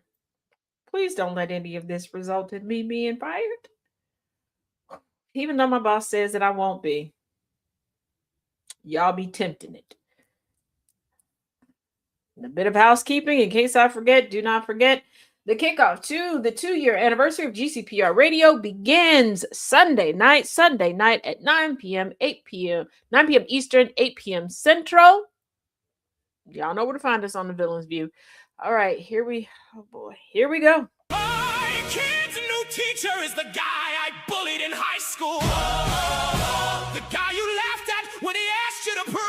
I thought he was a total loser back then, but now he's different. Different how? He's kinda hot. Karma didn't just catch up, it gotta glow up. His voice was so much deeper when he called me to say Cole got in trouble. What did Cole even do? He called another kid a loser. The irony is generational. When I got there, the teacher said, I see the apple doesn't fall far right. Christina? I panicked and said, sorry, do I know you? The apple tree has amnesia. He said, I guess my braces were more memorable than my face. He had that comeback marinating for decades. He then said, we need a behavioral action plan for who? Christina, Cole, or you? I don't know. He just said we have to meet regularly. Why? To outline strategies for empathy and long-term consequences. Oh my God, he's not grading your son. He is grading your redemption arc. I survived the first behavioral action plan meeting. Did you take notes or did you take damage? I walked in and said, make this quick, I'm busy. Were you? I had laundry to fold at home, busy dodging responsibility. He said, listen, Cole is a brilliant young man with so much potential. What'd you say? I listened. You folded faster than laundry, but then he interrogated me, saying I should spend more time being a present role model. You're a single mom doing your best though, yeah. So I yelled, I'm single. What? Between fight or flight, you chose to flirt. I had a brain fart. Did he fart back? I mean, flirt back. He asked, where's Cole's father? Ooh, teach wants the tea. I said he's not in the picture anymore. The only picture that man's in is a mug shot. He went silent for a while and said, that's okay, I am. He's stepping up, then added, I mean, while Cole's studying here, of course. Never mind, he backtracked. Before I left, he asked if I'm free this weekend. Oh God, he's getting extracurricular. And the activity is Christina.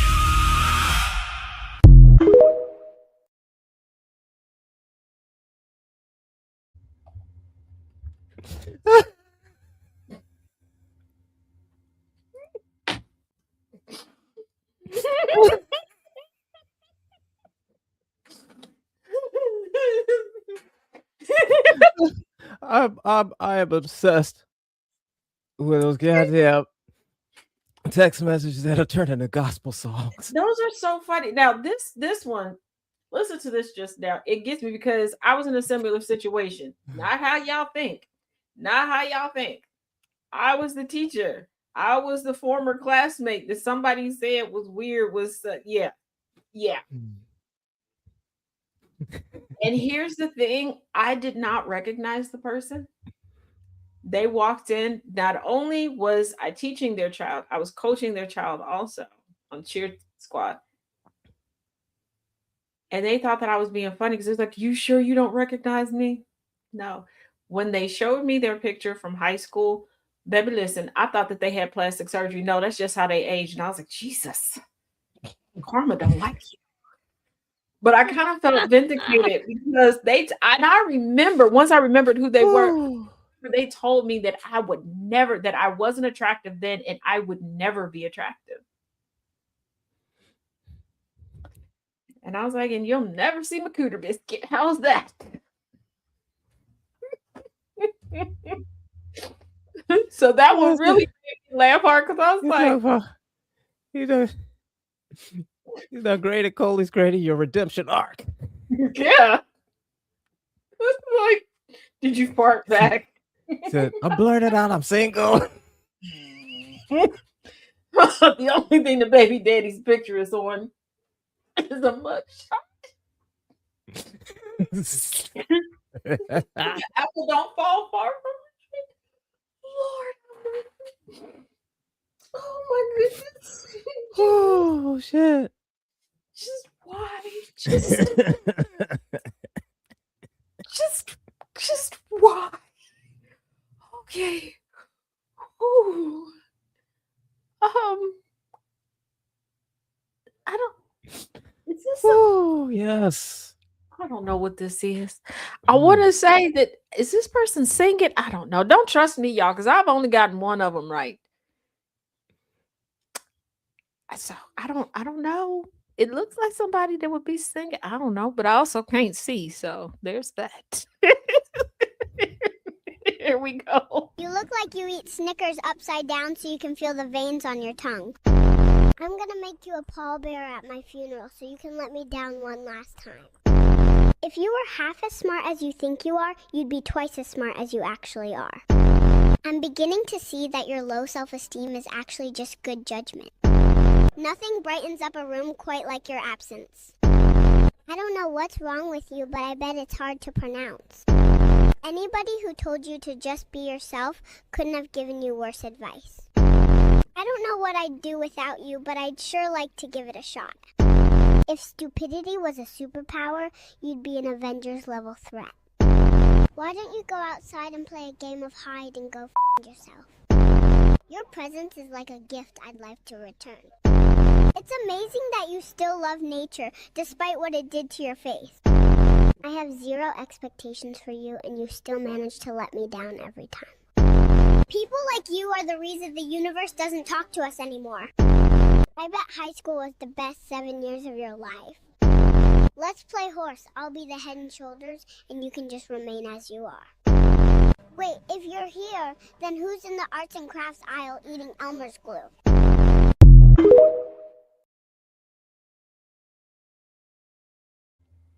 Hey, the Colonel original said, I video love of that. best guesses good because they're never right. The title of the whole video could be damn. Yes. The original video is as funny as shit. Oh my god. It's AI generated video of just babies and doing a street interview, you know. That's why it sounds like babies, because it's AI generated babies. It just that's really how, but that's really how my nephew sound though. That's why he blocked. And for those of y'all ask, yeah, he's still blocked. He's still now his brother ain't shit because his brother TT.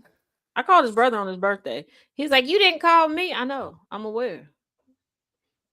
But I'm a child. And I'm a child of God. I'm my daddy's child. How about that? I got older. I never said I got mature. I'm a child too. I'm a child too. Matter, I was a child before you were a child. Right. So I mean, I win. And because like one of my cousins years ago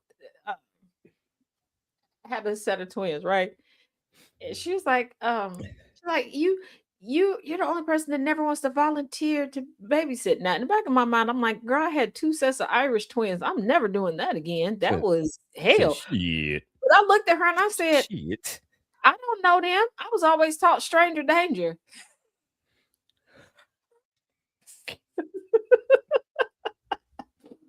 She just looked at me. I said, I messed up 4 times taking strangers home. She was like, 4 times? Yeah, my kids.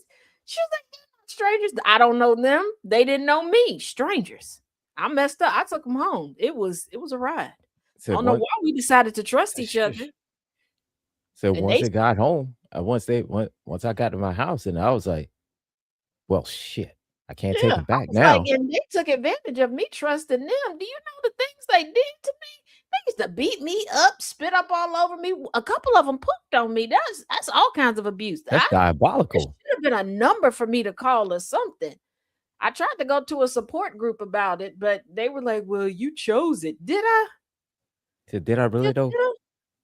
But Because did I y'all though? made it seem like this wasn't how it was gonna go. Like I thought that they would have been The, grateful not to be homeless, but that was some entitled little the little bastards are entitled. didn't pay for nothing, didn't clean up nothing, just demanded. Said I'm just pretty sure they said some cuss words to me too. Pretty sure. But they did definitely go to my mama a lot to tell on me, and I couldn't really say nothing because, as y'all know, I used to go, well, till they died, I went to my grandparents about my parents. And before you go, but Taz, your grandparents died when you were an adult, and did. And I said what I said. I don't know why y'all thought that I would stop snitching on my parents. Did you think that my parents miraculously started behaving? Did you think I got like this by happenstance? No, it's organic. no. This apple didn't fall off the tree. If you look hard Said- enough, you can see my daddy's branch up here, and I'm just hanging off of it. Said this was carefully curated. You do not understand the work that went into this. Yeah, Jay said got pooped on and didn't even get flown out to Dubai. Yep. And you know what's diabolical? I told my kids, I said, when I turn 50, for all the pooping and peeing y'all did on me, y'all should fly me to Dubai. They blocked me for 3 hours. I don't blame them. I don't like when they try to explain to their friends, like, because over the years, I've heard their conversations with their friends, like, oh, no, you don't have to worry about that with my mom. Their friends go, what do you mean? We put her on punishment. That's what, huh? Yeah. Said, wait a minute, how did that work? They're like, well, she tried to give us a whooping like a couple times. She broke down crying. She wimpy. But she's a handful. Like, we lost her a couple times in the store, and I'm still mad about that. I am still mad about that. I had a broken leg, and my kids got distracted. Say, what you know? Damn Sam's Club. Hey, where did Ma go? I don't know where you see her. I don't know where she. They had the cart, my purse, my phone in there, all of their phones. I was glad I was near a little sample lady. She let me sit in her chair. So did they go to page you? She has some bagel bite pizzas. Nope, because they didn't know what time my granny and my aunt were going to be going to the grocery store, and we all lived in the same area, and they knew that they were going to come to that Sam. So eventually, I guess they decided to walk up and down. So it's like, so we could take a chance, but we could take that chance. But they walked. But it'd be right at that moment. They came and got me, and I'm like, it'd be right at that moment that they call you. Oh. What happened? What, huh? What are you talking about? Yeah, because my granny didn't care. I heard you call your mama over the loudspeaker. Huh? That never happened. Yeah, because my granny didn't care. My granny would always, and it was disrespectful to me, but I just let it slide because one, she scared me. This woman, I once saw her move a whole refrigerator by herself. I wasn't fooling with her after that. Okay, I wasn't. And we're same height, same size, everything. It's just, her body functions. Mine, not so much.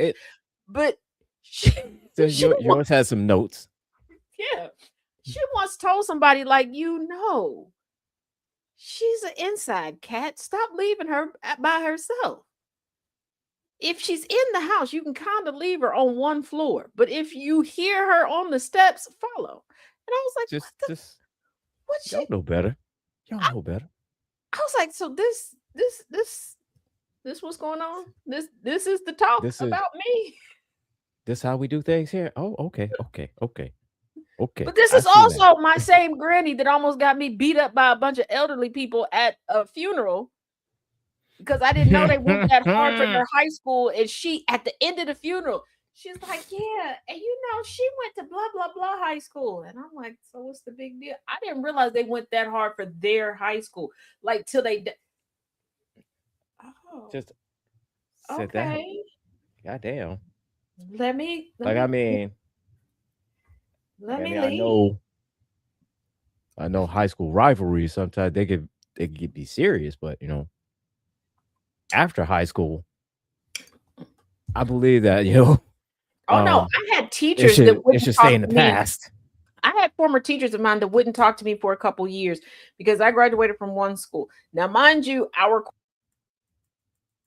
had a program where those kids ended up coming to our school my senior year. Okay. Okay. I teach for that school as an adult, like been out of high school, married, divorced, had kids, then went to college, graduated. Okay. Like it hmm showed up. Teachers were looking like, oh, that's what we doing now. That you're you didn't even graduate from here, man. You It's don't like, know this who what we this doing? is. First of all, how were you alive? Because you had to have been 150 years when I went here. And then the kids, first of all, the kids that go to that school now, and I had a brother that went after me and a cousin that went after me. Okay. So I was around that school for many, many years. Uh-huh. Because you know me, I'm everybody cheerleader. But them kids was getting on my nerves because I went to one of my brother's games and I was like, and it's funny because two of my brothers graduated the same year, went to two different schools. So my mom made a shirt because they both play basketball, and it was split down the middle, red and blue, with their colors on it. Half of one school's name, and then it went into the other school's name, and then their name, and then their numbers on the back, right? Okay. All right. I go and I'm looking for one particular counselor. He was not my counselor, but he was a cool dude. I've told people about him before. He was the one that his babysitter was actually Sylvia Plath. Cool guy. Okay. But he looked like Uncle Fester. So I walked up and I was asking about him, and I was like, Uncle Fester. And they're like, who's Uncle Fester? Bitch, I graduated 2 years ago. Y'all are not that disconnected. And it's the damn Adams. I was like, when did the school get stupid? When did the school get stupid? Because y'all didn't let us fly with this. I'm pretty sure y'all So was tar and feathering in us. What you mean? Like it, Uncle Fester, Adam's Family. Yeah, I mean, then I popular realized TV show, and then became popular movie, and then the one selling the now marijuana. Netflix is making I was popular. so irritated. Walk through the door and I realized all those years he never knew that I was calling him Uncle Fester. He did laugh though. He did. I got a little scared because I was like, for a minute there, I kind of thought you had goals of kids because my first year at this school, I saw kids go in your office. I never saw them come back, but I didn't think like I'm going to a whole class and then walking back past his office. That might be why. But he did. And he was a chimp because I used to ask him very morbid questions. I was like, was she babysitting you when she stuck her head in the oven? He looked at me like, what is wrong with you? A lot. But were you? Like no. I mean, no. I had so many questions. My English teacher made me do a report on her. And it was kind of shady. She's like, you kind of remind me of her.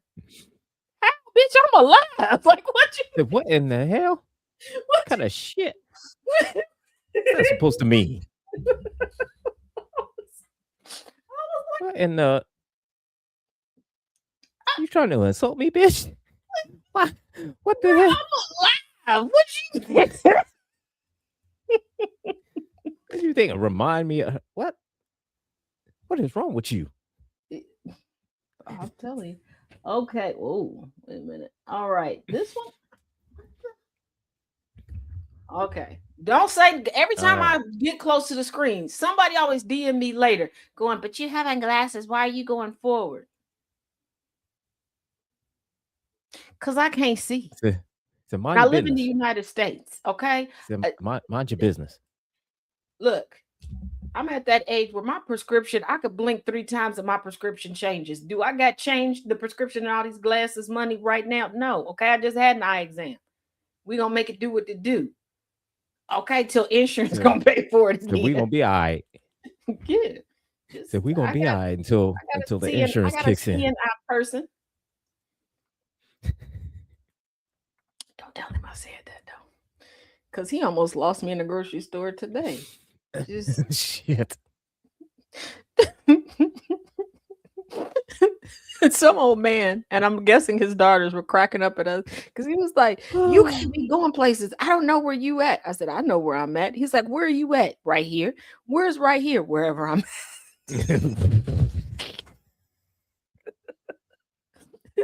And he chooses to keep loving me, y'all. That's And he's like, you know what?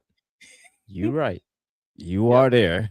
he keeps letting me back in the house. So That's what. Taz outside again. Well, you go get her. Alrighty, this one, I don't know why y'all said this. This long. It's 8 minutes. So I guess turn the volume up, go refill your drinks, get a All snack. right. Do I know what this Then is? Nope. All I know is We're it gonna find says out, I 8 minutes. guess. So We're gonna find out. here we go. Buckle up. Welcome to the adventures with a home health aide. Oh, sweet Jesus, I've been home a hot minute. I've washed my hair, I've had a brownie, I've had a bowl of ice cream. Had a moment to gather myself, and I am okay. Because over the river and through the woods to Grandma and Grandpa's house I went today. Fantastically sweet and cute older couple. They've been together quite some time, 56 years. And in that 56 years, they have never lost the obsession for each other. May we all be so blessed. Anyway, Grandma and Grandpa are fantastic. They're funny. I was having a great time. I played checkers. I watched how you crochet. And I met their 3 very beautiful, the only children that they've ever been able to have. Very spoiled, very purebred dogs. Grandma and Grandpa have no children. And after lunch, Grandpa looked at me and said, "Young lady, I got to ask you a question." I said, "Yes, sir." He said, "After lunch, I need you to do me a big favor." "Sure. I want you to walk the kids. I want you to take them upstairs and tuck them in. Everyone must take a 1-hour nap after lunch because me and Grandma like to go into our prayer room and have an hour of pure reflection." That's beautiful. Not a problem. I got you. I got lunch done. Cleaned up lunch. But before I took the dogs out for a walk, Grandma said I needed to take her into the bathroom and help her get cleaned up. Oh, sure. We get into the bathroom and I help her get washed up, and she said, "Now I need you to really thoroughly clean me and help me get in this dress. We dress up for our reflection." I thought, that's beautiful. So I help her get a good scrub down, and I get the dress, and I'm reaching to grab a pair of briefs. And she looks at me and she says, "Oh no, sweetheart. When I wear a dress, I don't like to wear underwear or anything under it. It's only an hour, I'll be fine. There's a pad on the chair." Okay, I get that. Okay, I guess. You know, every now and then, I guess you gotta let your shit breathe. Okay. So we get out of the bathroom, and I take her into the prayer room, and she says, "Now, can you go get my sit and stand lift?" Sure. Now, if you don't know what a sit and stand is, it's a special machine with a little harness that you put around your body, and it just helps you go from a sitting position to a standing position. No big deal. All right. I get her in and I take her over towards the couch, and she said, no, leave me right here by this chair. Once Grandpa comes in and sits down, he likes to pull me over. I like to sit on his lap when I read from the Bible. It just helps keep some of the pressure of my body weight off of his legs. Well, that's kind of cute. You all actually just cuddle up like that? Oh, every day, honey. Aw, it's beautiful.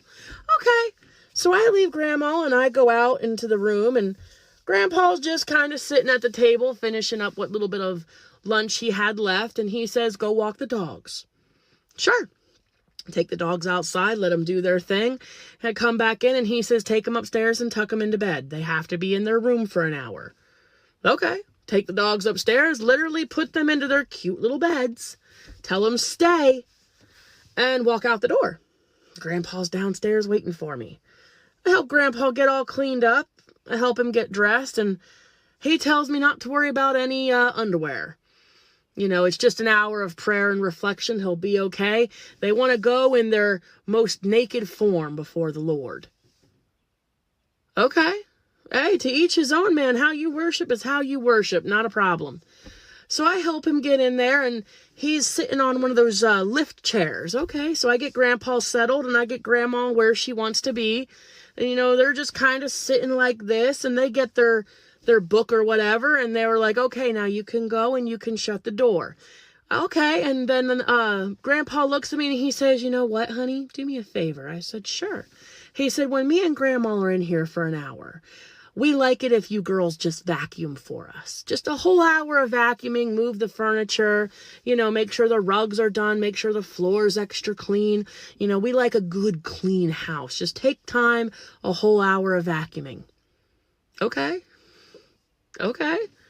So, I, go to walk out of the room, and Grandma said, shut the door, Frankie. Okay. So I shut the door. I'm thinking, a whole hour of vacuuming? This house is already really clean. It's not hitting me yet. It's not hitting me yet. Because I grab the vacuum and I start vacuuming. I'm doing a good job. I'm, vacuuming. Every now and then I'm looking at my phone. Oh, it's not been an hour yet. Let me move the couch. We're going to vacuum under it. Let me move the chair. We're going to vacuum under it. I'm in my own little world, doing my thing.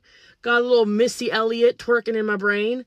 When all of a sudden I turned around and I see one of the dogs at the door.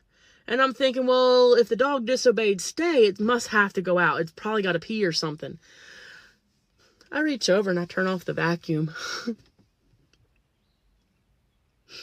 And that's when, oh God, hit me. And it was the type of oh God that most women make in certain situations, in certain moments. And then I realized why they wanted me to run the vacuum. And then it really hit me. Wait a minute. A sit-and stand does this. A lift chair does this. Oh my God. I think me and that dog walked around the yard a good 15, 16 times. I came back in and made a mad dash to that vacuum cleaner and had it screaming in a minute. Took the dog back upstairs, turned it in, turned on the dishwasher, ran a load of dishes, did a load of laundry, and at the same time that I was vacuuming around the kitchen, I was blending some of the chicken that they wanted to give the dogs later on that night. Hour goes by, and I knock on the door, and they tell me to come in. I opened that door as slowly as I could, asked if everything was okay, and they're just sitting there, sweet and calm, looking at each other. I know that look. Yeah. And I thought that was, I thought it was done. I get them settled back out in the living room. They tell me to come sit down. I've worked hard enough today. I sit down across the couch doing everything not to make eye contact with them at all. When all of a sudden Grandpa looks at me and he says, so tell me. I said, yes, sir. What's your sex life like with yourself? Do you have a sex life with yourself? Are you married? What's your sex life like? And I hope to God the entire couch just swallowed me whole. I drove home in silence. I got hand job advice from a woman over the age of 80. I got tongue advice from a man over the age of 80 today. I may never be able to touch another Hoover vacuum as long as I live. But at least I know there's hope for my nursing home days. Never too old to hoe, I guess. Hoover nobody The fuck up. doesn't When did like this become a whorehouse? today. First of all, they do that every single day. Ain't no way that I Listen, would ever do when that. when she talking about that about the chair and the lift, I said, yeah, I know this is going. I I know it exactly took where me this is way going. too long to figure it out. I know I exactly where I this is realized going. it took me because I'm thinking, okay, well, she might want to get up on her own. I wasn't thinking like she was going back to. Oh yes, you want to get up. You want to get up, all right. As soon as she said she likes to sit on her husband's lap, those the I said only again. as much I knew hunching exactly as where they that was was going. doing, the only babies that they created was they didn't want to create no babies. That woman got more boneless children in her belly than talk about the belly of the beast. And they sit there giving the home health Hey, aid listen, worker advice. and Baby I'm gonna girl, they say it was like trying to this. recruit you. You was about to be their unicorn. Oh, listen here. All right, 80 years old, and they got chairs and lifts and all this other shit like that. You know what I'm saying? They found a way. They They was like, found you a know way. what? Say, you know what? Hey, We look look here. at that. We maybe getting old, maybe getting 80, but you know what? Yeah, we're looking at We're their about to get equipment it as in. mobility aids, and they're like getting freaky, getting So get a little freaky. system with it. Like sandwich time. Okay, Trisina. Wait a minute, hold on. Because some of the oh my All goodness. right, cool. Trisina said you were now a sexual assistant. What's that pay?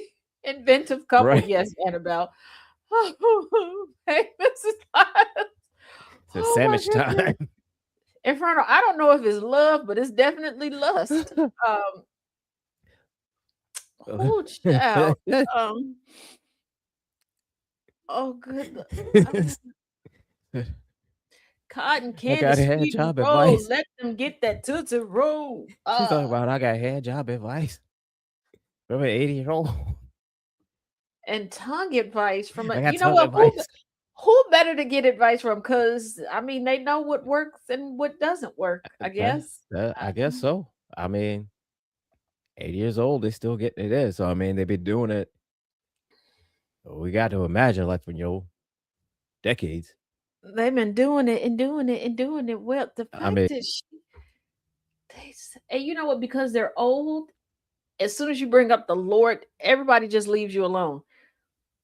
Because not right? gonna lie, They don't in think the about it. corporate No, 'cause- world, when I still worked in the corporate world, when I just did not want to be bothered, and it didn't matter the gender of my boss. As soon as I would go, I'm just having woman problems today. I could say that every day in a month. They wouldn't ask no more questions. They didn't want to know what those woman problems were. And especially if I laid my head down. I'm pretty sure they thought that I was on the verge of burning the whole place down. Now, a couple days, allegedly, I was.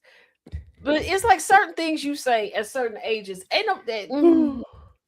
But baby, as soon as I would have heard the oh God, like Mama and wait a Papa, minute.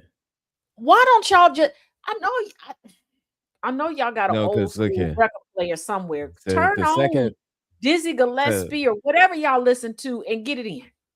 so the second they said we put the dogs upstairs and we close the door, leave it for an hour, and vacuum. Okay, I know that's going. I know exactly what that was about. And with the Ooh, lifts let in the the chair, dogs out. did we get the lift in the chair? You. Did arrange the lift in the chair, and then put the dogs up and vacuum for an hour. Okay, yeah, I know that. I know exactly where that's going. I was saying, said, bitch, whatever you do, do not turn that vacuum off. Whatever you do, do not turn that vacuum off. And my thing is, I'm like, okay, people must vacuum differently because when she was like, yeah, I moved this and the other, I'm sitting here like, am I the only weirdo that cuts the vacuum off in between stuff? Like, are people just keeping it on while moving stuff while going room to room? Am I the weirdo? Hey, twin, all I'm saying, don't turn that vacuum off. Okay? Hey, it could be a double inheritance if they play it right. Trisina and Jay over here talking You know about what? them life alerts was turned off and Marvin Gaye was turned. They didn't even turn on Marvin Gaye. That's what I'm like. Like, come on, Mama and Papa. Like, y'all could have turned some music on. You know, Trisina, you got a point. You got a point. Second page, you got a point too. I mean, you play cards right, yeah. But keep that vacuum on. no matter what, you keep Yeah, vacuuming. I'm just like, Like oh, you turn that. and I If thought they that it was pray from bad. one, they pray from 1 to 2. You better turn that vacuum on at 12:59 and turn it off at 2:01. And see, this is one of those times where I'm very, very happy that I have jacked up hearing. Plus when okay, I am not a fan of the sound of the vacuum cleaner, and it's a sensory thing because I'm heightened to touch and vibration because I don't have good hearing. So I have to put headphones on and play some type of music or whatever, or the vibration plus the sound freaks Yeah. me out. But I thought I was traumatized when I think I told y'all when I walked into my granny and papa's house, and my granny had what was called her quiet room, which was just my mom like room in the back of the house. It was her office, her little TV room, just her she shed that was inside the house. Well, to get to Okay. that, you have to walk past their bedroom. And I walked past, and something just made me turn my head to the left. And there was a damn camcorder set up, focused on the bed. Now, it took me a minute to realize, for it to process in my head. And I was like, oh, Lord. And my mother was like, what? And she was like, So, and my shouldn't have mother looked. was, I shouldn't have and my looked. granny was like, well, we're adults. How do you think your mother got here? I figured you stole her from somebody. I So, don't know. yeah, but you And didn't she have was to like, record it. yeah, and she was like, what made you think that we stole your mother from somewhere? Well, you stole your husband. For those of y'all that don't know, my papa started off dating my granny's best friend. Yes, granny's best friend. Oh And she Lord. finagled her way up in there. My grandma stole my granddaddy too. I don't do that. Um, Oh I still damn. can't tell you how I ended up in a relationship. It just here we go. Like, I don't know. I was sitting on my couch. Next thing you know, Taz is getting Okay. married. Like, I don't know. It was So wait, what? Wait a minute. Wait a minute. I don't. Your guess is as good as mine. I don't freaking know. So one day you're just chilling on the couch. Next thing you know, you got a ring on your finger. Yeah. I was just like, oh, okay. I don't even know It's how we okay. got here. Okay, this is what we doing. All right. All right. This is what we doing. Pretty sure the couple would have had my. But why didn't they just play music? That I don't know. well, considering how loud that she said it was, I mean, well, then again, if they were that loud, you would have heard it over the vacuum. Yeah. But I mean, still either way, music, yeah, they should have played something. But then again, although that would have been a dead giveaway if you're trying to keep it discreet. They could have And played if you some set gospel. everything up, They could have played some gospel music. I mean, people done got it into much well, more interesting things.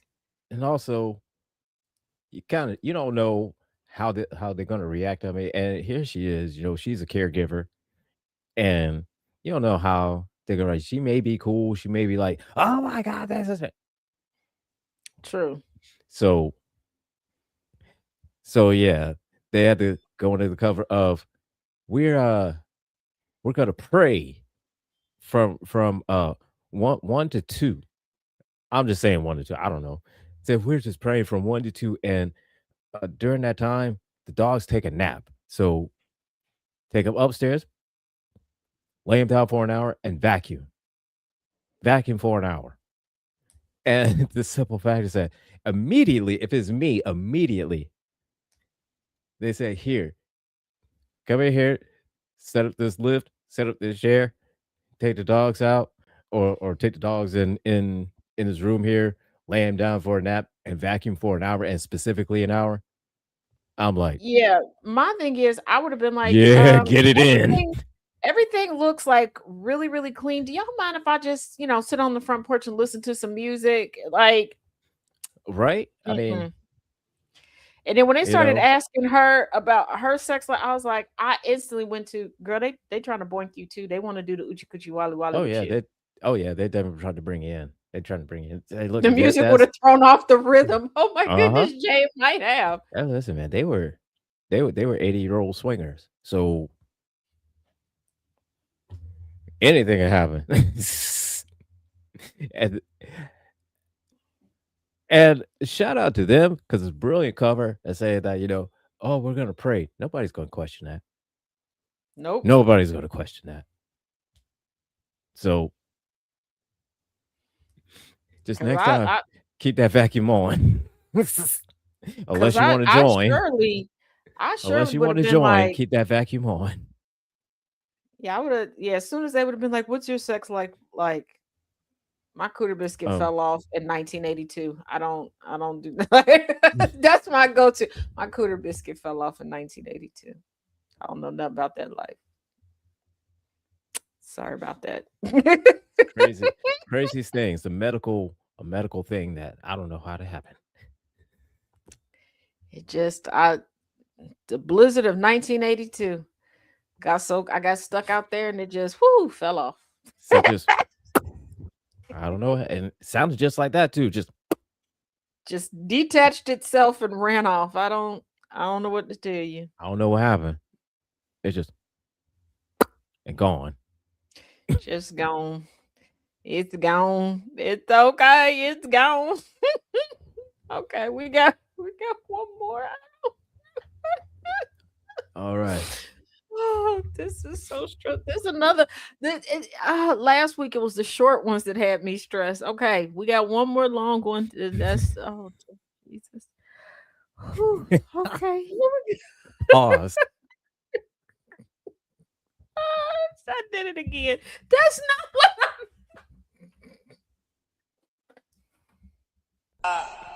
Back y'all know. the fuck up. When did this become a whorehouse? I do it every week. Don't- That's what I mean by I say it's so my intent is innocent. But we know the intention. Absolutely like innocent. it's like Jess told me last night. What did she tell me? She said that I was a declawed. It's so accurate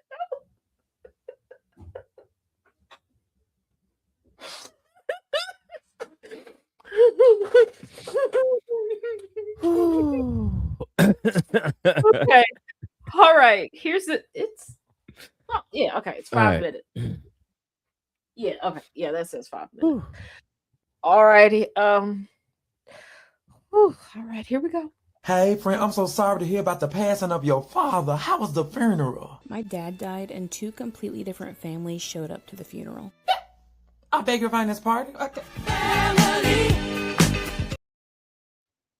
Let's start this over because it skipped all over the place for me. Let's start. Hey, friend, I'm so sorry to hear about the passing of your father. How was the funeral? My dad died, and 2 completely different families showed up to the funeral.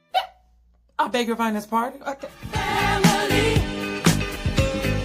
What you let fly that ignorant thought? My dad died randomly on a Tuesday morning, and my whole family was obviously in just like horrible grief. Friend, I don't mean to be insensitive or anything, but can you speed this church bus up and get us straight to the mess? He was a picture of perfect health, and nobody expected him to pass away like that. Friend, he probably was stressed out trying to keep up with 2 families. The funeral was supposed to be really small. Immediate family, a few friends, people he worked with, nothing unusual. Well, friend, it was immediate. It's just an immediate turned into needing a mediator, but I digress. Go ahead. The service was halfway through when the back doors opened. Oh, the back door's open, friend. Who was it? Tell me. And I saw a woman walk in first. She looked like she didn't belong there. What you mean she didn't belong there, friend? What you mean by that? Not like she wasn't dressed right or anything, but like she had walked into the wrong place and realized it too late, except she hadn't. This is what we mean when we ask how was the funeral. Uh-huh. Behind her stood 2 teenage boys, maybe like 14 or 15.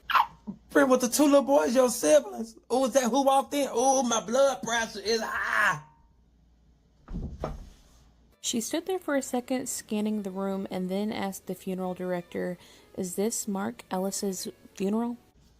But I am so nosy and this tea is burning my throat. I'm ready. I'm back. Mom stiffened whenever she heard this woman say my dad's name. That's when I noticed that the two teenage boys weren't looking inside the coffin like they were looking at a stranger. Jesus, fix it. They were looking at the man like they knew him. They were looking inside of it like they knew who he was. The director pointed her towards the front where he was laying, really confused looking. When she reached the front of the pews where she saw that we were sitting, she looked at my mom and me and She looked at you and your mama and said what? said, "I'm sorry. I didn't know he had another family." Girl, no, she didn't ask that. And what your people say? Y'all didn't tear up nothing. Them flowers went everywhere. Y'all didn't turn them over in that casket. And of course, it's a funeral. Nobody's really talking, and everybody heard her, and you could just feel the tension in the room. Friend, wait a minute. All this suspense is making my sugar drop. Mom didn't speak at first. She kind of just sat there, like, still shocked. Like she was trying to piece together a memory of this woman that she couldn't find. Wait a minute.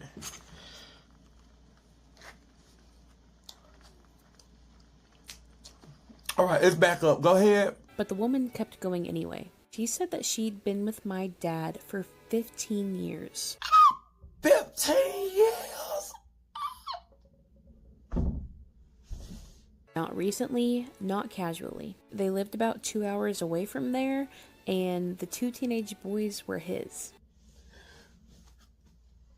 After a long time, my mom finally said very quietly, "That's not possible." Yo, mama, she in denial, baby. She going through grief. She vulnerable. Then this other lady show up, and I know she wanted to jump on her, but it's a funeral, so she gotta play it cool and everything. But I don't know how I would have took that.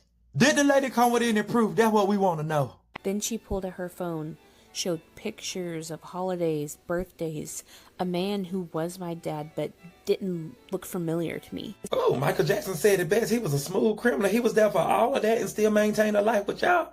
I gotta say, what did he do? Could he be my daddy? Where he worked at? This man had on different clothes. He lived at a different house, had a completely different life. That same face. And this is too much. This is too much of my sugar keep.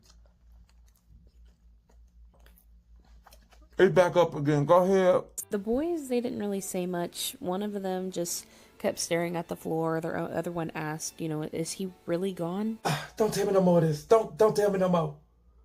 Tell me more. People started whispering behind us. Family that had known my dad for decades all of a sudden wasn't so sure that they actually knew him at all. I don't mean no harm, but this was another type of funeral, baby. That funeral been turned upside down. I'm just trying to let you know, y'all did excellent. Mom asked how long they had been together. I guess she didn't hear it the first time, and the woman reassured her they'd been together for 16 years. How'd she find out about your mom? But she also said that she didn't find out about my mom until a year ago, because someone from my dad's work came forward, and then another person from an entirely different town. Friend, you be encouraged. I am so sorry to hear about y'all Rolling Stone, but y'all got some stuff to figure out. You got siblings, and she got a sister wife. So, mother. You be encouraged, because I like to jump too deep off in y'all stuff. You be encouraged. If you have anyone you would like to let us know, friend, call us back. But you be encouraged. We don't want to hear this mess. Bye.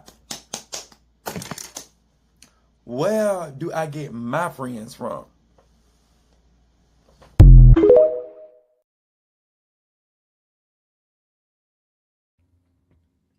One, how did they know which wife to notify and who was going to handle the arrangements? Two, how did the second chick know? Why she knew a year ago and she still had, okay. And y'all did all of that in front of because I wouldn't have did that in front of everybody. I'd have been like, "Oh, Katie, girl, it's been so long since I seen you. Thanks for the support." And I would have swooped her into a back room. "Who are you? Why are you looking at my man like he's so familiar?" And baby, trust me, I would have resuscitated him. And yes, I know by the time they're in the funeral, they've been embalmed and all their organs and stuff is in a plastic bag stitched up in their chest. Go with me here. I would have resuscitated I got a question him. for you. So, and then I would have killed. Then I would have beat him with her. You understand me? Because you're gonna tell me you knew about me a year ago and you kept you. And you didn't say anything? Like nothing. Not Not a text, not a DM, not an email. So the co-workers all knew, and they ain't say nothing, baby. The way I would have got my kids, walked out, told the funeral director, "Come with me. Come. Did you know? Okay, you didn't. Okay, come here. What we about to do? Close all of these, lock all the doors. Why are we locking the doors? Just So just and lock baby the girl, doors. going down to the gas station. What I need, a can for the gasolina. Y'all going with him? You going with him? Mm-hmm. Mm-hmm. And how is he able to juggle two entire families? And spend all this time with everybody. Uh-huh. Because I mean, it's not like, he could have stayed, Monday through Friday with one family and the weekend with the other one. I mean, unless that's exactly what the hell he did. Yeah, like what was his job? Cause I don't know, that's too much intimate. Because I'm too lazy to cheat. I'm gonna be real with you. I'm too lazy. I don't have the energy that's for all. that's too much. That's too much work. I Look here. Cheat. That's too much effort. That's too much look. work. That's just too much. Like, I don't. and remember all that? Nah, no. And then how do you do No. holidays? Right? Because I mean, you can't just be like, oh, this Thanksgiving, I'm spending it with my family here. Next on Christmas, I'm spending it with my family, in the next state. Yeah, because I can't. That's just too much. That's too much. That's just too goddamn much. And You're doing too much. You was doing too much, sir. That's why he did. That's why he did. She said he had a whole different wardrobe over there, so you got to maintain one personality. But the people at work, like he's showing up legitimately dressed like two different you see, you can't cheat around me because I'll be done accidentally on purpose told your spouse. Because I'm like, girl, why he don't know how to dress when he with you, but he know how to dress when he with her. Hold on. Why is he dressed like that when he with you? And she'll be like, what you mean? Oh, Barbara, you ain't know about Shirley. See her right here? She the one that he dressed good with her. Why he don't dress good with you? So and why why he dressed like a bum with you? But spam sandwiches. Like she be making him filet mignon and everything for lunch. That's probably why he going over there. And I'm not condoning the cheating, but them spam sandwiches, you know you're supposed to cook the spam, right? You supposed to cook. I mean, that's just too much. And here's the thing: I've known people who have cheated. I don't know if it's unfortunately or fortunately for me. Everybody that I've ever known that cheated were stupid. So they didn't last long cheating. When I say they're stupid, they tried to use me as a cover for their cheating. They never told me about this, and their spouses knew that I don't really go nowhere. So when they were telling their spouses, like, "Oh yeah, Taz was going blah blah blah with me tonight," their spouses just showed up at my house. That's how they get busted. I didn't tell. I just opened the door because I didn't know I was supposed to be hiding from their spouses. You like, yo, what's up? Yeah, I was just like, my husband here. No. And one person, I don't know why he used me as an excuse. We were a part of the same friend group, but this friend group, we met up at this comic book store. It's a really big comic book store, and they had like this in the back that you could reserve. You didn't have to pay for it, but you could bring like light refreshments and stuff back there. Okay. And after you purchase so many comic books, you could go back there. So that's what we would do, like once every 3 months or so. That's it. I don't know if any of them ever met up outside of that, but I never met up with anybody else outside of that. We didn't have nothing else in common. I had a coworker that I swear he was addicted to cheating. Because girlfriend he cheated on her like the whole time that they were together. And then the funny thing is they broke up is because she cheated on him. And when he was telling me this, right? And he's man, I was so in love with her, and I, I can't sleep. I can barely eat. I'm thinking to myself, it's like, yeah, but you cheated on her the whole time. Mm-hmm. Like, how? Why? I never understood it. And one day I asked him, I was like, look, man, why are you so upset about this? I mean, you cheated on her the whole time. So why are you so upset that she ended up cheating on you? He can never give me a straight, actual, straight, honest answer. It was just like, oh man, she, okay, man, that was different. Mm-hmm. So Oh, I trust just me, left it I at that. was someone that it took me a while to realize that they were cheating. It did. Because of how they were doing it, Mhm. and nothing changed. Like, so I was just like, and I'm like, when, like, no joke, I found out this person, they were linking up at like 2 o'clock in the morning on the train tracks behind my house. And I'm like, y'all could at least went in the garage. Like, these train tracks were actively in use. These were not like So abandoned that train. was that was so that was 2 levels of danger right there. Yeah, and I'm like, I don't know if y'all know how lesbian sex works, but I just looked at them both like, okay, Yeah, danger zone. you know that's And when I dangerous right found there. out that they were cheating, I found out they were cheating because they got a wild idea that I was cheating. They thought that I had found out before and that I was cheating to get back at them. And I'm like, I don't do that. I'm just gonna leave you. I'm not doing tit for tat cheating. That's stupid. Because obviously we don't want to be with each other if Right. we're going after other people. And they Exactly. confessed, and I was like, you. And here's the thing, they had a place to live, I had a place to live. They would intentionally, because that person lived closer to me, ask to stay at my house to sneak out and cheat with this person. Mind you, the other person lived by themselves. I was more upset that I was dating somebody that was stupid than I was getting.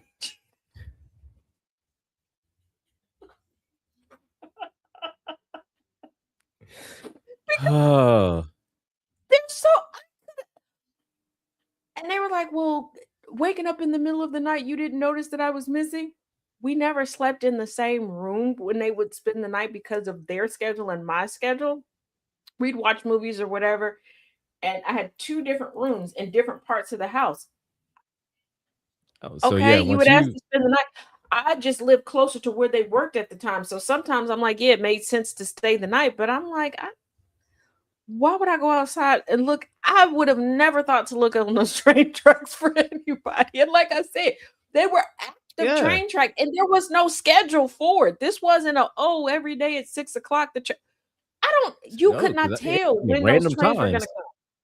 come. Oh, so it could be random times that you just don't know. And I'm like, Next the thing girl you lived laid by out on the train track and getting your cubistic you worked on, could. and then next thing you know, here comes the train. Mhm. And the thing about it is, when I found out if you went out where the train tracks were and just went diagonal, you were to the girl's house.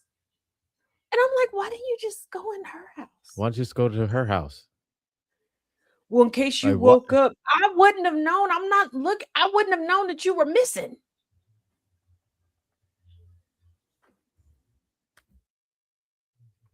I had a bathroom in my bedroom. Like, that would have been the only thing I would have been getting up in the middle of the night to do. I'm not going to check to see if we're both adults. I'm not going to check to see if you still in there. I'm not afraid. I'm not thinking somebody gonna break in the house and kidnap you. Yeah. And when I told her that, she was like, "You trying to say I'm fat?" Okay, first of all, we both know you ain't skinny. First of all, second of all, but maybe I'm weird. But if you have if an adult asks to spend the night at your house, you're not going in the room to check to see if they're still there. They're an Right. adult. Because you're an adult. So why the fuck do I need to go in and check to see what? Check for what? All they didn't do is check to see if you're alive. And that's Right. only I'm if like, the only so- time I would go in there and check is if, okay, you spent the night and we have plans to leave at 10 o'clock in the morning, and 10 o'clock comes and goes, and now we're getting close to 11, and I knock and I don't hear anything. Yeah, I'm going to go, especially the age we are. I'm going to make sure you're still breathing. yeah. Other than that, Oh my God. So there's talking about, well, I nothing. always knew you didn't love me. You're the cheater here. What you mean? What are you talking about? You cheated on me. What? I'm like, again, I was more upset that I'm like, you are stupid. How did I get here? Like you, Oh, and mind you, I also had a pretty big garage. Most people came in and out because I had a long driveway, and the people came through the garage. So there was a regular door and then the garage door. The garage door did not make a sound. It was like I had bought a bell. Like when all this went down, I had bought a bell. And like that weekend, I finally had a weekend off. I was going to put the bell on that door so that I could hear it. There was like the garage Okay. door. You came through the garage. There was another set of doors. There was a screen door and a door. But I still wanted to know if somebody was in the garage, right? Mhm. Because I'm like, okay. So I'm like, y'all could have been, I wouldn't have been the one. I'm just like, I just figured if somebody was going to cheat, you would be smarter. I would. Like A the little fact that bit. So, and then I'm thinking like, so what if the train would have ran y'all over? How would I explain that to the cops? Exactly. So you just didn't think this out, did you? You see, Because that's I why could it's just imagine talking to the cops like, man, what happened to your girlfriend? I really don't know. Well, there's two heads out here. Well, she only had one what? head because y'all know me. I'm Well, last I saw, she only got one head. So I mean, it was right. Well, do you know if she would be out here? I didn't think she was gonna be on train tracks. Like I would have started like I know. bringing up Bullwinkle and shit. Like, how do you explain that? And Said she train probably would have been tracks. splattered all over the side of my garage, and I would have been pissed off because I would have had to like rent a power washer to clean that shit off. And before y'all go, Taz, you don't seem very concerned. No, like it was not a serious relationship. It really wasn't. And I don't understand why she cheated because Why does it was very casual. She was the one that was like, we should be exclusive. it's like I just wanted somebody to go to the movies with. so that could have been anybody. You can, you know, and it's like, so why go through all this effort? Yeah, I mean, you could have just end this shit and just stay with her. I'm You know, just like, what the like you so just end the shit, stay with her. Just like, hey, you want to go catch this movie? All right. And But I do know someone who found out that their husband had a second family, but he wasn't living a double life. Y'all know how they talk about, oh, your father went to go get milk and never came back. I legitimately met someone whose husband left to go get cigarettes and never came back. He left because the other wife gave him an ultimatum, and he left to go be with the other wife. Problem is, he was not legally married to that other wife. So when he died, they called wife number one. Oh shit. And they got mad talking about, well, you should have gave her, wife number two, the insurance money. For what?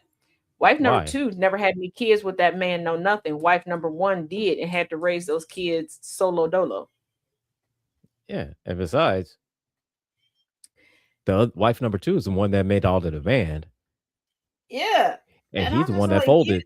He's the one that folded to that demand. So it's like, so why and should wife he? Why number should one she did have to not give know up? about wife What? number two until the funeral. Like that's when people were like, oh, you should have gave her the Yeah. insurance money. I was shocked that she gave him a funeral. Now, it was when the funeral came about that one, I knew this woman had a husband previously because it was a friend of my mom's. And that this happened. And I remember sitting there with my mom, like, am I understanding English correctly? Like, did she just, what came out of her face? Like, and my mother was sitting there looking at me like, don't ask no question. Ask me the questions when we get to the car. Don't ask her no questions right now. She's giving me that look in her outlet. You bet don't. Just don't you say anything. You keep your mouth shut. And I'm just You sitting don't here say like, anything.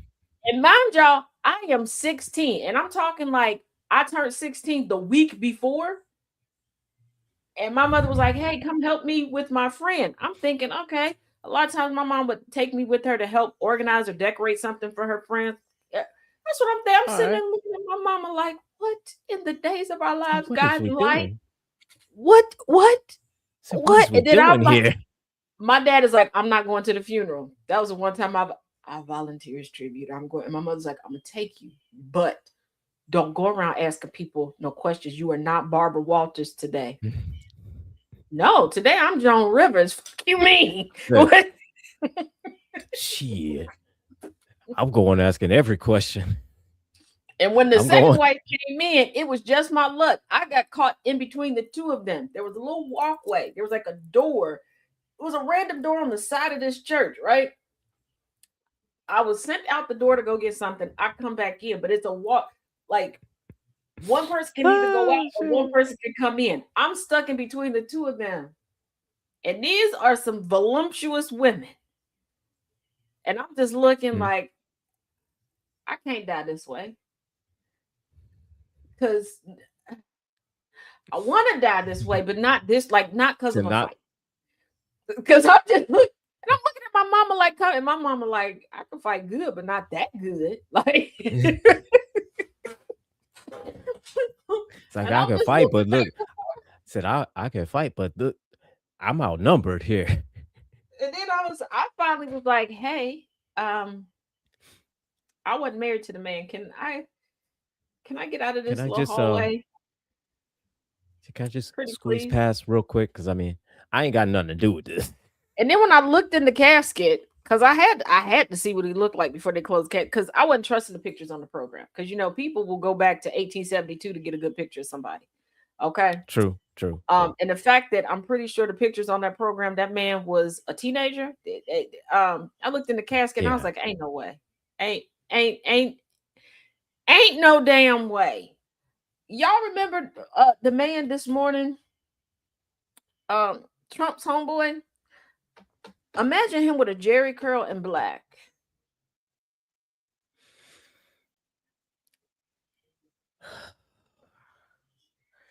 I think you need to update the picture there, homeboy.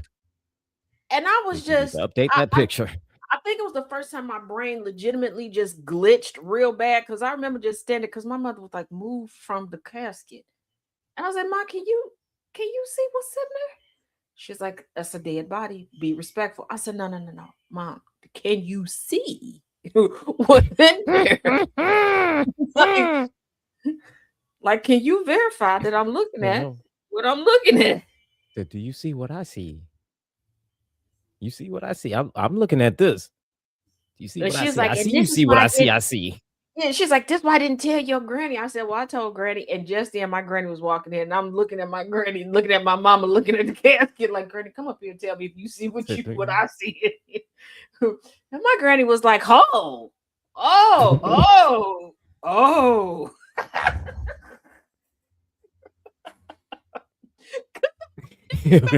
She went through every emotion. She went through every emotion with that one word. Years later, I found out this man he wasn't rich. And I'm like, how did he do this? And I found out because one of the grandkids I ended up coaching, and I did not know, random conversation, and she was like, yeah, talking shit about her grandfather. And unprompted, I was like, okay, she going through something. And I was a fresh coach when I was coaching her. So I was like, I wasn't quite sure how to handle this. So it was like, you know what? So I just sat there, was like, okay, she needs to vent. And she's like, you want to see this bastard? I'm like, it's her family. She can call him a bastard. She pulled out a picture of him, and I'm like, oh my God. And I'm like, I can't tell her that I kind of know. Because my mom and her grandma were still friends. It's just her grandma, I think, was in assisted living at this point. She was a little bit older than my mom. So life had been happening. My mom was starting to get sick, so they couldn't hang out as much. They hadn't been for years. So I didn't know about so I'm like, he ugly, no money, not a good person. That I was like, he must have been hung like Donkey Kong, because how he got Had these to have women been. out here acting like this. It had to have been. But she did get the last laugh, because word on the curb was the last of the insurance money was used to bury her. Circle of life, not sequoia. I don't know what to tell you on that. I mean, And she had a beautiful ceremony. I was there for that one too. And before y'all ask, did I go to see if there was a part 2 to the drama? Yes. of course, you got to. I'm only good with keeping up with drama when it comes to dead people. Living people, I can't never keep up. And I feel like I can't ask questions about living people. Once you're dead, you don't care no more. Not as anybody else. So I mean, that's when everything come out. It maybe it's from all my years at hanging out at funeral homes. Yes, y'all, I hung out willingly at funeral homes. Why? I don't know. Okay. I still don't know. I know why, because I don't know how to make friends. How do I have friends now? I don't know. I just wake up and there's friends there. I don't know.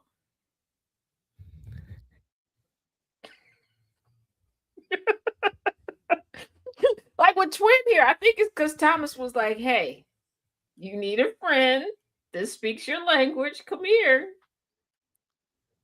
Taz And, is you know, honestly, angry. Angry and speaks to IT. You speak to IT. Speak it to each other. and you know what the funniest thing is that the very first time was on the Villain's View, and for sure, I was like, I for whatever reason, I thought for sure that you and Chaos just could not stand my black ass. For whatever reason, just could not stand me. Just hated me. Don't know why. Just hated me, just for no reason. Just hated me.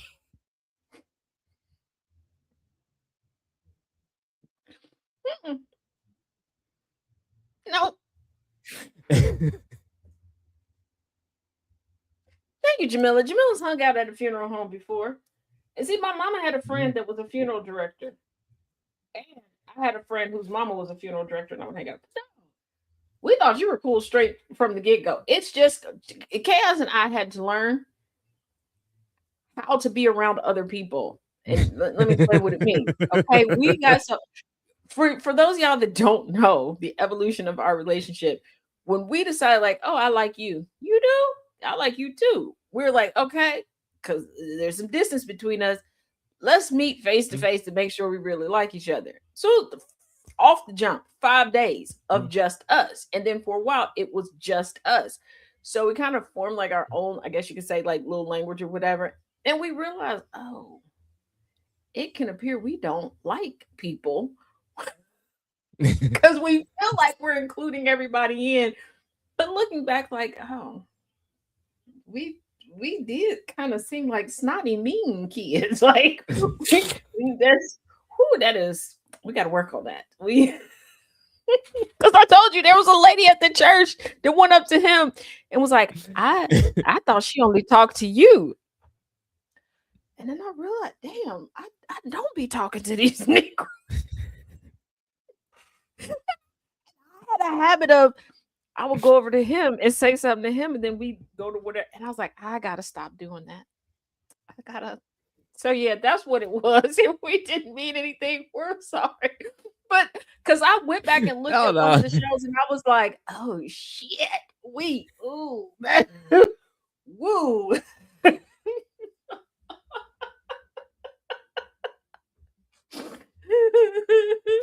But it wasn't until I think it was like a couple days later on the Sound of Coffee when I was, and I was just randomly just popping up with a comment here and there, and then Chaos said, "I'm upset because Angry has said good morning to me yet." I was like, all right, good morning, sir. I didn't know it's like, Yeah, I didn't know it was like. I said, there was okay. one day,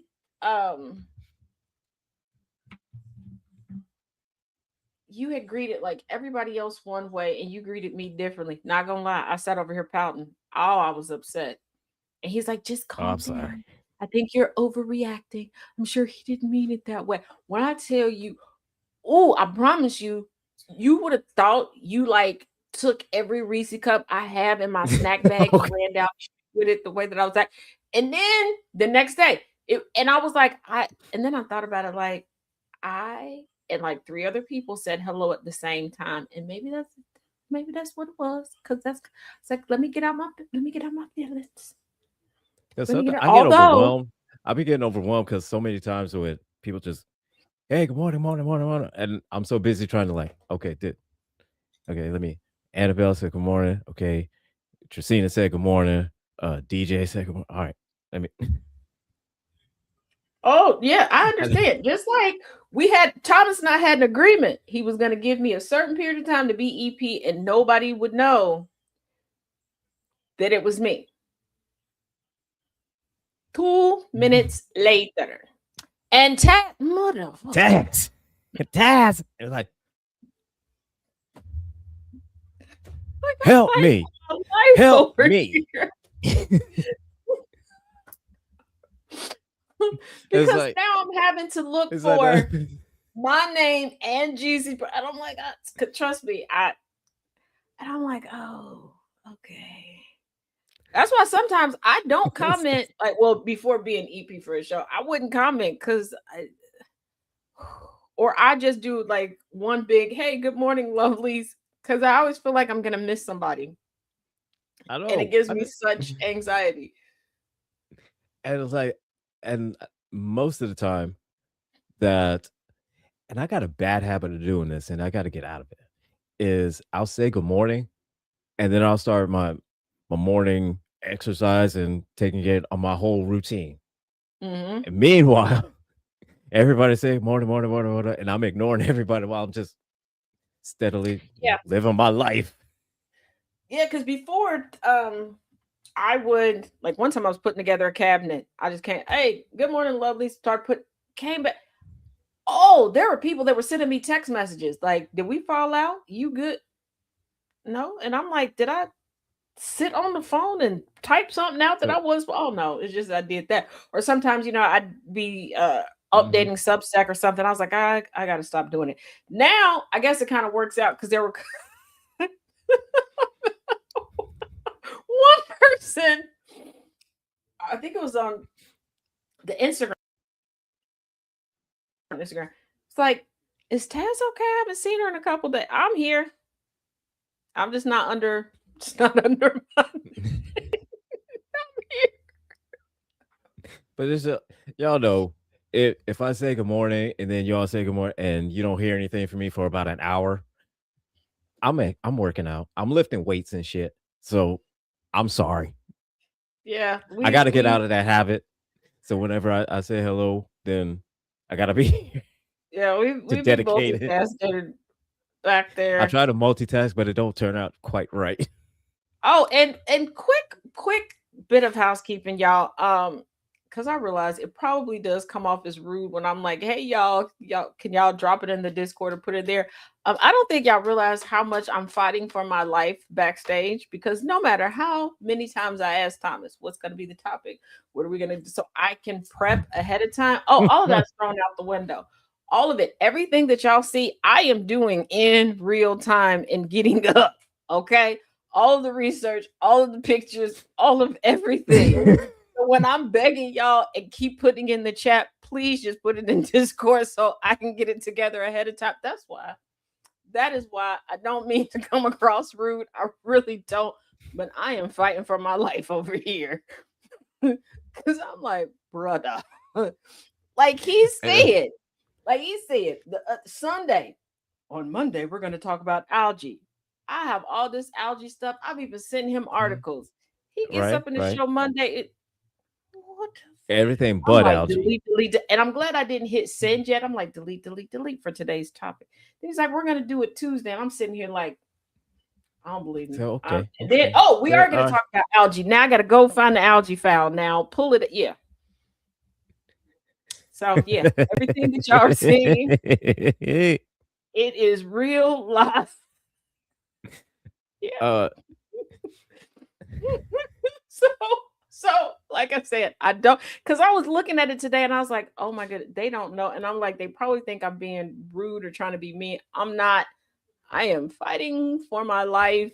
And sometimes if I'm delayed, it's because at midway through is when I'm able to get coffee because our coffee maker's on a timer.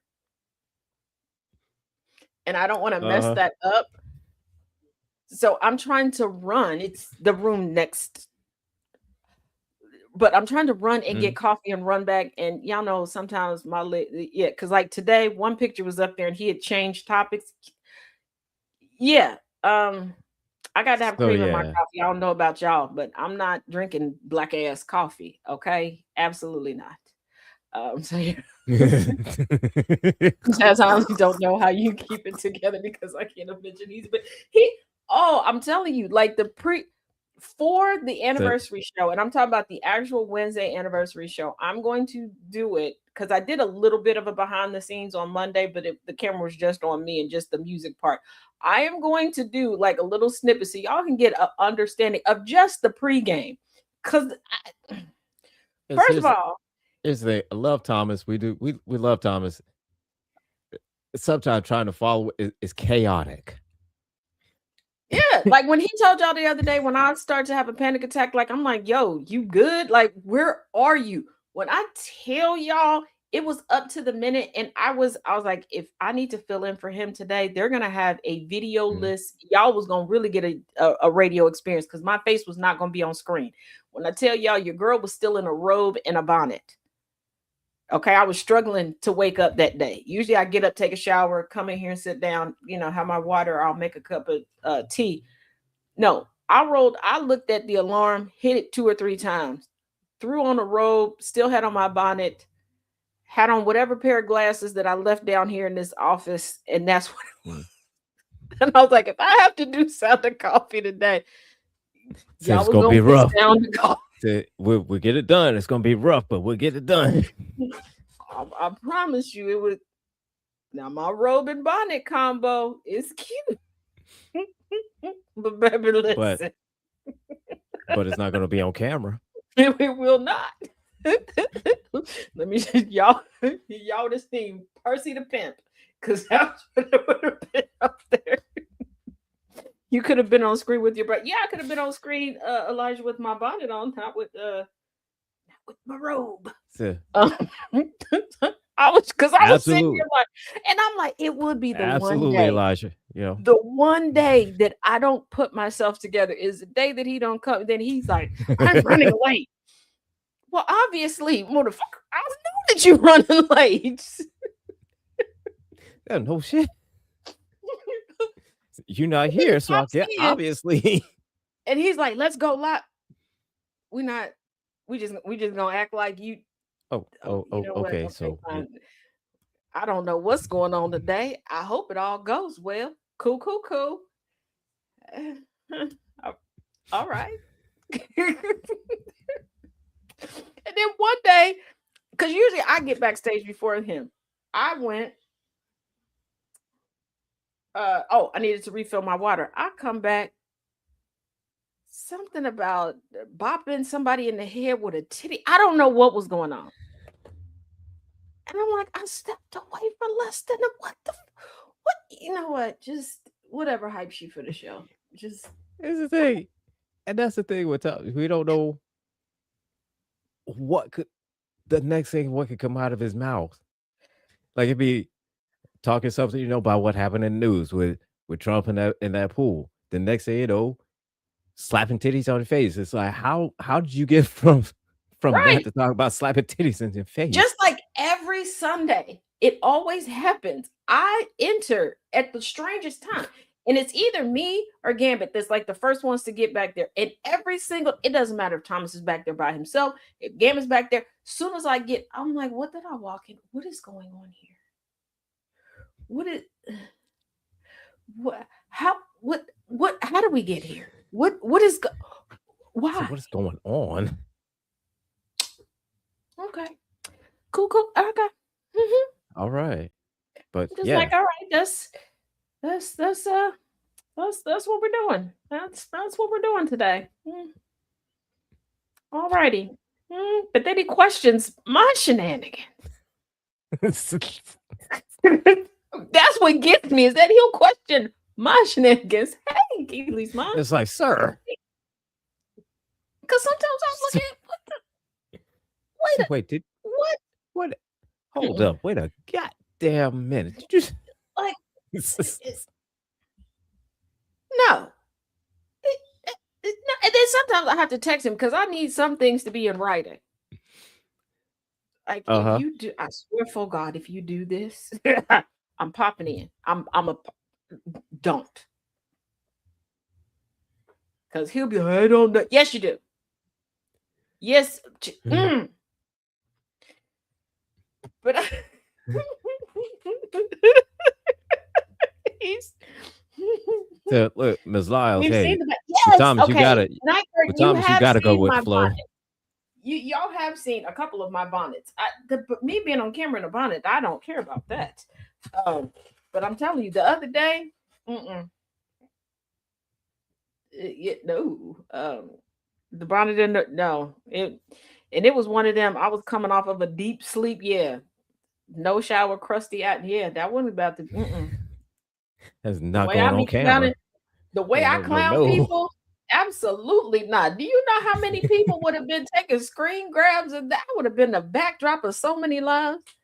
Oh, Taz, I found the Hawaiian Punch Magic Mix Kool-Aid packs. Oh yeah, I told you, Mrs. Lyles, they are good. They're really good.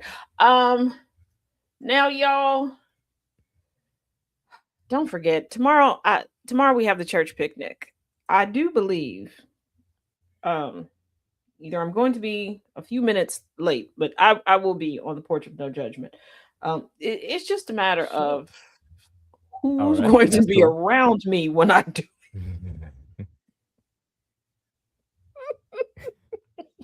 Well, you know what, twin? When you get to the porch, you get to the porch. You get there when you get there. It just yeah. So y'all might see me get put in a corner in real time.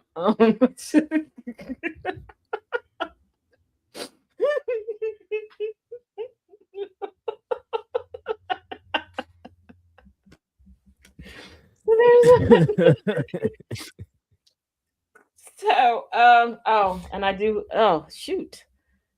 I gotta do an updated video of Igor. Plus Igor's got some new friends. Oh, so I gotta you're gonna get some more Igor content. Yes, Igor's got some new friends. But thank you, twin, for joining as always, and thank you all for listening and watching. I will see y'all in about an hour. For Learning Through Literature, tonight is Lovely One by Associate Justice Ketanji Brown Jackson.